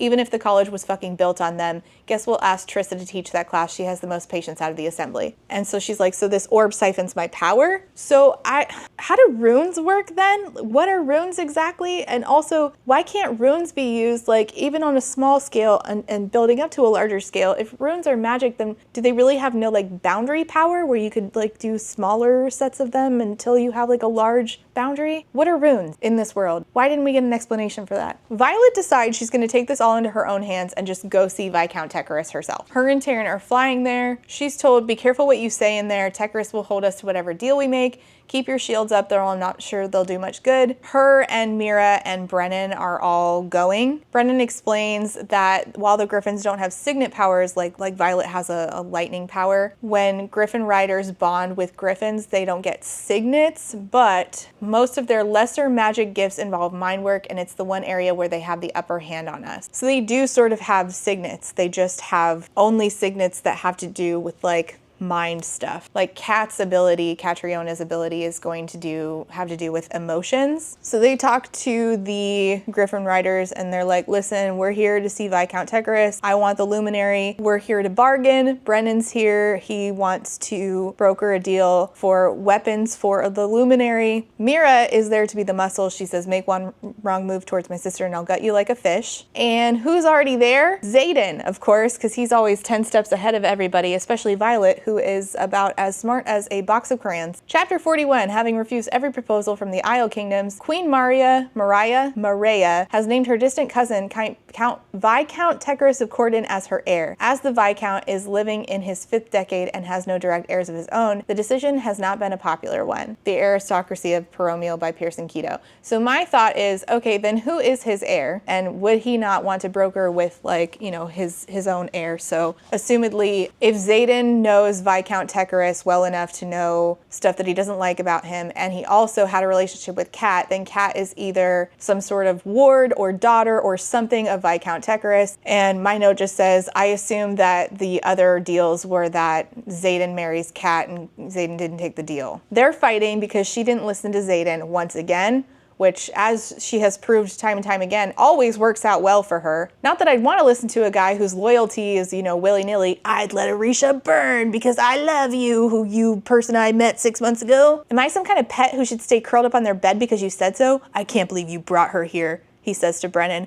I can't believe you think you outrank me, said Brennan. I do in every way but one. The one is all that matters. And for once, Violet is thinking about her surroundings and thinking, things are not adding up. Why aren't we being escorted by flyers? How the hell does Xaden know this place has a butterfly garden? She asks him, how long have you been here? Xaden says, I landed a few hours ago. My dragon knew your dragon was on the move, which of course he is always up to date with her whereabouts. It's like him always checking the location of her phone, but her never doing the same. And she notices that Xaden knows like the rules around Viscount Tecarus' house. How many times have you been here? Viscount Tecarus says it's poor etiquette to discuss business until dinner. You know the rules, Ryerson. And Catriona shows up and mentions that Tecarus is her uncle. Suddenly, I understand exactly why Xaden's been here too many times to count. I didn't expect you to be here, Xaden says to Kat. Where did you think I'd be after Darkwielders destroyed Zulia? Zulia is where the Griffin Riding College was. And took up residence at Cliffsbang. We kept your room exactly how you left it, of course. Violet's like, wait, he has a room here? Where did you think they were boinking? Like, sure, it's wild that he has a room there, but like, here, I feel like I could have put this all together by now. Why don't you come dressed in my room, Xaden says. Your room? I think I'd like a little space. Tekris might want to keep you, but every other flyer in this palace will happily slit your throat and Mira's in the name of revenge against your mother. Brennan's anonymity is all that saves him here. You have no idea how much danger you're in and the lengths I've gone in order to keep you safe. And she's like, stop keeping me safe. Oh my God, what a great ask. What a great idea. You never would have pulled this bullshit last year. You never held me back, never caged me in the name of protecting me. You were the one telling me to find another way on the gauntlet, watching me fight off other cadets at threshing. Yeah, I wasn't in love with you then. During gauntlet threshing, I had no idea what you would become to me, and he couldn't kill me thanks to the deal he made with Mom. The deal he still hasn't trusted me with. Oh my gosh, what a shock that he doesn't trust you with information. Look what you do with it when you get it. You're the worst. I hate being in your POV. I want to just throw my computer. I'm not going to sit tucked away in Arisha just because you're worried something will happen to me. If it did, I wouldn't be the woman you fell in love with. We both know we need the luminary, and I wouldn't have to sneak if you'd been remotely reasonable. We could have had it months ago. Reasonable for looking for another way before serving you up to Tekris. Let's get one thing straight. If I ever see a way to keep you safe, I'll take it. I hate to side with a man, but that's incredibly reasonable. Now, it's still unreasonable that he's like, I'd let my home burn because I'm obsessed with you, but that is reasonable. But she says, do you know who you sound like right now? Dane. Yeah, bitch, you have a type. Now, in the first book, it's more like all these men are telling you what to do. Now, he's just pointing out that you're being unreasonable. So your type in the first book was men telling you what to do. Your type in this book is you're stupid and men have to tell you basic information. Help! So they have to get dressed up to go hang out with Viscount Tekris because somehow this guy who doesn't have any way of protecting himself from the venom is still throwing parties. They get dressed up in these like extravagant outfits. We get told, of course, these like very intricate details. The bodice plummets in a deep V to the base of my ribs. It's made of woven black leaves. It leaves my relic exposed on my back. It's made of Deveri silk. She asked, does the Viscount normally collect people? And one of the people working for Viscount Tekris says, only if they agree to be collected, which isn't actually true because we're going to find out that he has collected something that definitely did not agree to it. He won't lock you away, but he will make you a proposal that will tempt you to be collected. Singers, weavers, storytellers, they all eventually remained. So Kat shows up and decides to make her upset by saying, I just would have chosen something more colorful to wear. Xaden always laments how monotone everything is at Basgiath. There's still time to change if you'd like. Of course, we have girl hate. Love it. Xaden doesn't lament anything. And are you capable of having a discussion that doesn't revolve around him? Sure. If it makes you more comfortable, we can discuss how your mother has perpetuated a lie that's cost thousands of Paromish lives, some of which your own sister is responsible for taking. Actually, that's a good point. So then her sister, or cousin or whatever, Serena, meets Violet's sister, Mira. And I gotta tell you, I am rooting for this to be gay. This is the only thing that could save this story, is Sapphics. Right now, they don't like each other though. Your reputation precedes you. I had friends at Strathmore. Mira's like, I have no remorse for winning battles. But I hear you have an older brother. Serena's like, you're thinking of Drake. Same last name, but he's our cousin, and come to think of it, you're just his type. He likes women who might actually kill him. And Mira says, too bad I don't go for Griffin flyers. And I'm like, yes, but could you make an exception for Serena and let this be gay? Let it be gay. Fuck Drake. Like, fuck Drake and also fuck this book's version of Drake. Could we please make it gay? I'm begging. Kat decides to be annoying as fuck towards Violet because she's jealous. If you don't already know that Xaden's not the kind of man who gets flustered or loses control, then there's really no hope for you. Save yourself the energy because he'll simply think any fight you pick with him is childish. Violet flashes back to wood groaning as it splits, then shatters, the sound of daggers clattering to the floor, the feel of my heart pounding, my breath stuttering as bliss settles into the marrow of my bones. I've never lost control like that. The flash of memory rocks me to my core. And then, of course, Xaden walks up and says, that dress, you're playing dirty violence. But why is he headed for me when the obvious choice is the woman in red just a few feet away? Bitch, he literally said he's in love with you. Grow up. I'm really damned angry at you. Feelings mutual, he says. It's possible to be angry while still being wildly, madly, uncontrollably in love with me. His mouth crashes to mine. In the same instant, the world goes dark around us, blocking out everything, everyone but Xaden. We might as well be the only people in the entire province. My body ignites. Gods, the chemistry between us is the only thing stronger than the anger. Awesome. He explains that Kat has the ability to heighten the emotions of people around her, and she's exceptionally powerful. So that means that Kat's been getting on her nerves extra because Kat heightens emotions. I guess she didn't have that effect on Xaden. Whoopity-doo. I'm sorry I didn't listen to you. Sorry that I've been overreacting since pulling you out of that interrogation chamber. Hell, since Ressin. When Sigil told me they were torturing you and I couldn't get to you, I can't fucking breathe when you're in danger, but that's not your fault. I should have brought you here when you asked me to. Or, counter offer, you could have asked a bunch of people, made a plan collectively. But no, you guys just do whatever the fuck you want to do, and damn the consequences for everybody else affected by your decisions. Sure thing, guys. Now it's your turn. Can you admit that you should have waited for me to bring you so we could have formulated a plan? Why didn't you offer a plan? Here's a thought. Offer one. What you got? Anything? Anything? So then Tecarus is like, wow, you're so cool. You split the war college down the middle. I've been trying to take that place down for years, and you did it in 6 days? What? 6 days? You mean like the time period in which she was tortured? What? That's a weird way to frame that. And he's like, all right, come outside. Everybody's gonna stay here on this like pavilion, and you're gonna go down to the field and you're gonna put on a performance. I'm gonna put out a target for you, and I just want you to hit it with lightning, which is difficult because again, she doesn't actually like wield her lightning with precision. She just had a conversation about that yesterday. Convenient. So what gets pushed out is something called the Ribestad chest, and it's the one that Xaden's father brought Tecarus when we were in negotiations for what some might consider a greater treasure. Assumedly, that is, a political alliance between Kat and Xaden. That chest belonged to your father? It was one of the most valuable items he owned. The offer is simple, says Tecarus. As long as you don't step foot into the arena, Ryerson, and she doesn't leave the field until she strikes a target, we'll open discussions for your luminary. Take the deal or leave it. What greater treasure was your father negotiating for? An alliance my father made that I officially denied last year. The chest is priceless. If he wants you to destroy it with lightning, then this is more a statement about me and less about you. Why would he bring Violet to make... Okay. Would that alliance have anything to do with Kat? Yes.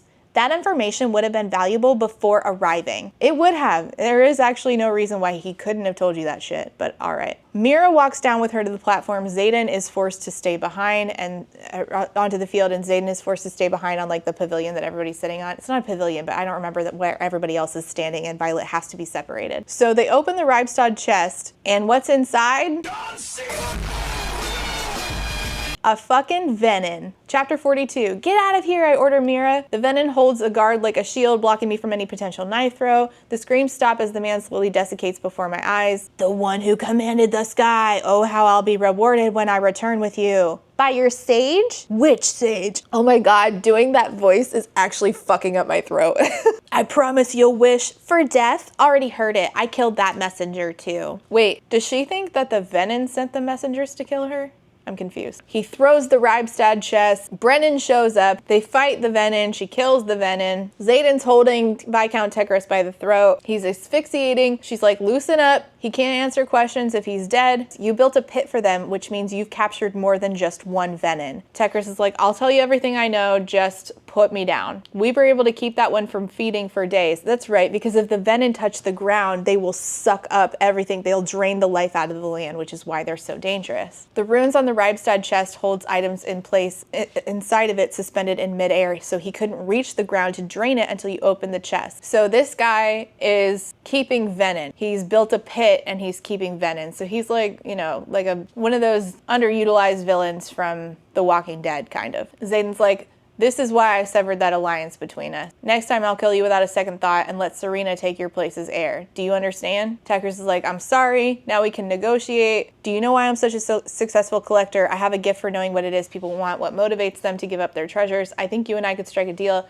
if you consider that I could deliver your wildest dream, he says to Violet. And your wildest dream is peace. Not for you. That's not what motivates you. Peace for the people you love. Peace for him. Violet's like, all right, I'm listening. He wants her to spend a few years as his personal guard dog, monitoring the riderless wyvern who have begun flying over routinely in patterns that look suspiciously like control, in return for living out the rest of my days with Xaden, our dragons, and my loved ones on an isle committed to peace, but it's the coward's way out and it's not feasible. She's like, I'm not doing that. That's running away. That's bullshit. And he's like, even for the luminary? And Brennan's like, oh, my sister just earned the luminary. You said that she could have it if she did the demonstration. Or are you going back on your deal? And he says, no, I never said I would give you the luminary if you wielded. I said we could enter discussion. And Brennan's like, all right, what do you want today in order for us to leave with this luminary? What do we have to give? And so Tekris says, all right, I want weapons, and you take the 100 flyer cadets I've given shelter to after their academy was destroyed. You take them back to Orisha, and you can have the luminary. And Zayden's like, what the fuck are we gonna do with your cadets? And Tekris is like, I want you to train them just like you're training your rider cadets there. Keep them safe, teach them to work together, and we might have a chance of surviving this war. And Brennan's like, done, as long as everybody brings a crossbow with them. Chapter 43, so now they have to get back across the border, but the problem is there's this part you can see in the map called the Cliffs of Draylor, which are very difficult. It's very hard to get up there. Griffins can't fly that high, so they're going to have to travel on foot. At least the Griffins do, but obviously they can't just leave the Griffins to go by themselves. What if the Venom attack? She talks to like Kat's best friend, and they're, you know, some of them are getting along, some of them are not getting along. It's Griffin flyers versus dragon riders. She actually learns a little bit about how Griffin flyers, get bonded to their Griffins. And it turns out that they go to like this cliff and they jump off, and if they can land on a griffin, then they will bond. But if they fall, then they don't get selected. But they don't end up dead. And the griffin flyers are like, y'all are the weird ones killing cadets on your conscription day. And I'm like, yeah, that is weird, isn't it? They feel some sort of power overcome all of them. And they're all like, whoa, what is that? And it turns out that the feeling is because Orisha's first hatchling has chosen to emerge. But that's not a good thing, because every channeling creature within a 4-hour flight of the valley will know. So, you know, it's sort of like a beacon now. Though how they would figure out exactly where the hatchling hatched is beyond me. I don't really understand this. So they're all walking like in this like long line up these cliffs of Draylor, trying to get back to Orisha. Up somewhere on the lane, Dane says, don't step there, you'll trigger it. That's a pressure trigger. It sends out arrows, but we don't know from where. So it's like this trap. None of them somehow have any power that can prevent this trap from going off. Why somebody couldn't just, I don't know, roll something across it, have the fucking things go off, and then, you know, one and done, I don't fucking know. I don't really understand the logistics of this scene. All I know is there's trouble. I think maybe the bad guys show up. I think maybe some Venom show up, but I'm not really sure. I got really confused. All of a sudden, Violet is hanging off of this rope that, you know, other Griffin riders are attached to. One of the Griffins moves the rider up to the ledge, cranes his enormous neck towards Luella, one of the Griffin flyers. As footsteps race down the ascent, all I see is Riddick staggering backward toward the wall, 2 arrows piercing the side of his abdomen. I'm all right, he says, blood trickling from his mouth. No, no, no. I scream up the cliff for the only person who can save him now. Brennan! And that's where we leave off. Riddick got shot with arrows. I think the bad guy showed up, and now she's calling for her brother to come mend her friend Riddick. And they're on their way to Orisha with people they barely get along with. How fun! Didn't everybody have a great time? Oh my gosh, I am looking forward to editing this, I tell you what. I just think that all of this was a wild goose chase to nowhere. This is so long for no fucking reason. I just have nothing but questions. Like, I feel like I've sat here and just posed questions over and over and over, and they're not getting answered. And I really just hate how absolutely stupid Violet is. Like, this is just basic shit. You're not picking up on basic context clues. Why are you so stupid? It's exhausting. I also just really hate how shallow this is. Like, there is no nuance to talking about Empire here. There's no nuance talking about propaganda and colonization and erasure of history. There's just like, here's the bad people who did that, and here's the good people who did. And there's no talking about like the incredibly difficult thing it is to grapple with knowing that you grew up in a position where you were fed this bullshit and then unlearning it and having to realize like, I am shit for upholding it this long. And then worrying about the fact that you might be separated either ideologically or physically from your family who still believes it. Like, none of these kids who have left this school are even like grappling with the fact that their families might not be hurt right now just because, you know, that was the news. Well, they haven't threatened your families. Yeah, yet. They haven't threatened your families yet. Like, some people may not have deserted just because they don't want to put their families at risk eventually. And again, the dragons can talk to each other. So like, I feel like the dragons could just sort of be like, humans, you cannot allow the venom to exist. You can't lie to each other about it. That's going to eventually hurt our baby dragons. And I don't understand why any dragons would be split down the middle when one side has said that they want to test on baby dragons. I don't understand. And I'm genuinely trying here. Thank you so much for watching. I am done for the day. I am tired. I have been doing this all day. This book is stupid. Leave your comments and questions below. If you're anything like me, you have lots of questions. Will we have answers? No. And I'm looking forward to seeing you all for part 3, final part. We're gonna do the last 22 chapters 45 through 66 of this book. This is longer than the last one. Hopefully, we do a little bit less bullshit in the next book, which yes, I'm going to read. Because at this point, I am committed. I am in for the long haul.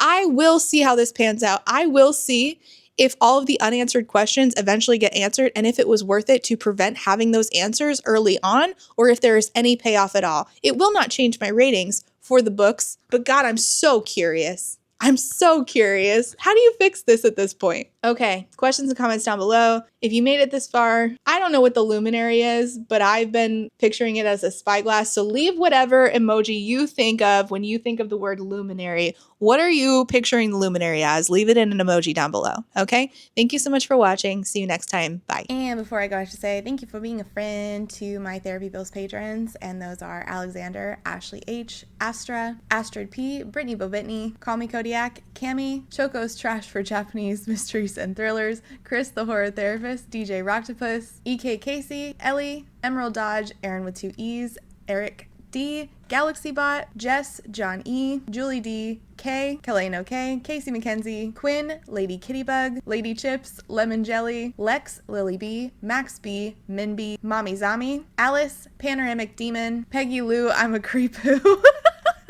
Rain, Reese, SJ, Sadwich Bree, Samar, Scarlet, Shiny, SMK, Steph B, T Delegati, 2 Orbit, Urchin Audrey, White Raven 13, Zorvictia, and Chai Guy. Thank you all so much for being here and being a friend. And before I go, I have to say thank you for being a friend to my Potato Starch Marxist patron. And those are Alejandra, Alicia Needs Caffeine, Althea, Amanda D, Andy, Angelica, Artie the Ninth, Ava, Ballads and Bookends, Beck, Blake Lemon Pants, Bly Lavender, Bookish Brainrot, Bookish by Jenna, Bree, Kate B, Caitlin, Cardinal Ginger, Carlin, Carly, Casper, Kate W, Catherine, Kathy, CJ, Claire Online, Clover's Mom, Colleen, Corwin, Cosmic, Darius, Danielle M, Darren, Desiree Michelle, Dilf Enthusiast, Dorothea, Drive-By Thinker, E.T. Cosgrove, Ebby, Emily A, Emma, Emma K, Aaron H, Ezra Moon, Fiona, Francis, Gadarn, Hannah C, Harpy Kuro, Ilianaka, J.M. Tennant, Jay is on Olympus, Jelly V, Jen Michelle, Jenny G, Jessa Sue, Jill, Jojo Bookish, Juicy Wizard, that's such a good one, Kat H, Catherine M, Katie L, Kaylee C, Kayala, Kendra, Kitten, KMTV, Laughing Cat Dog, Lauren G, Lazarus Ray, Library of Scars, Lindsay M, Lisa B, Lisa L, LP, Luciri, Lustful Octopus, Martin, Maddie, Madison, Man-Eating Plant, Marcella, Marquita, Megan, Malara, May, Molly, Never, Nicole G, Nicole R, Nimeska, Nyan Binary, Owl, Paige P, Penelope, Penny Chilling, Foxglove, Queen Cereal, that's a good one too, Rachel B, Reader Rising, Reba, Rebecca, Rebecca R, Ronnie, Rosie, Rowan, Secoria, Saintbringer, Sakia Lume, Samantha O, Sammy C, Sarah H, Sarah the Bear, Sarah Z, Shamed, Shannon, Sean, Sisette, Talia, Tiana, Trashcan Teddy, Triple M, Tito Phoenix, and Writer A. Thank you all so much for being a friend.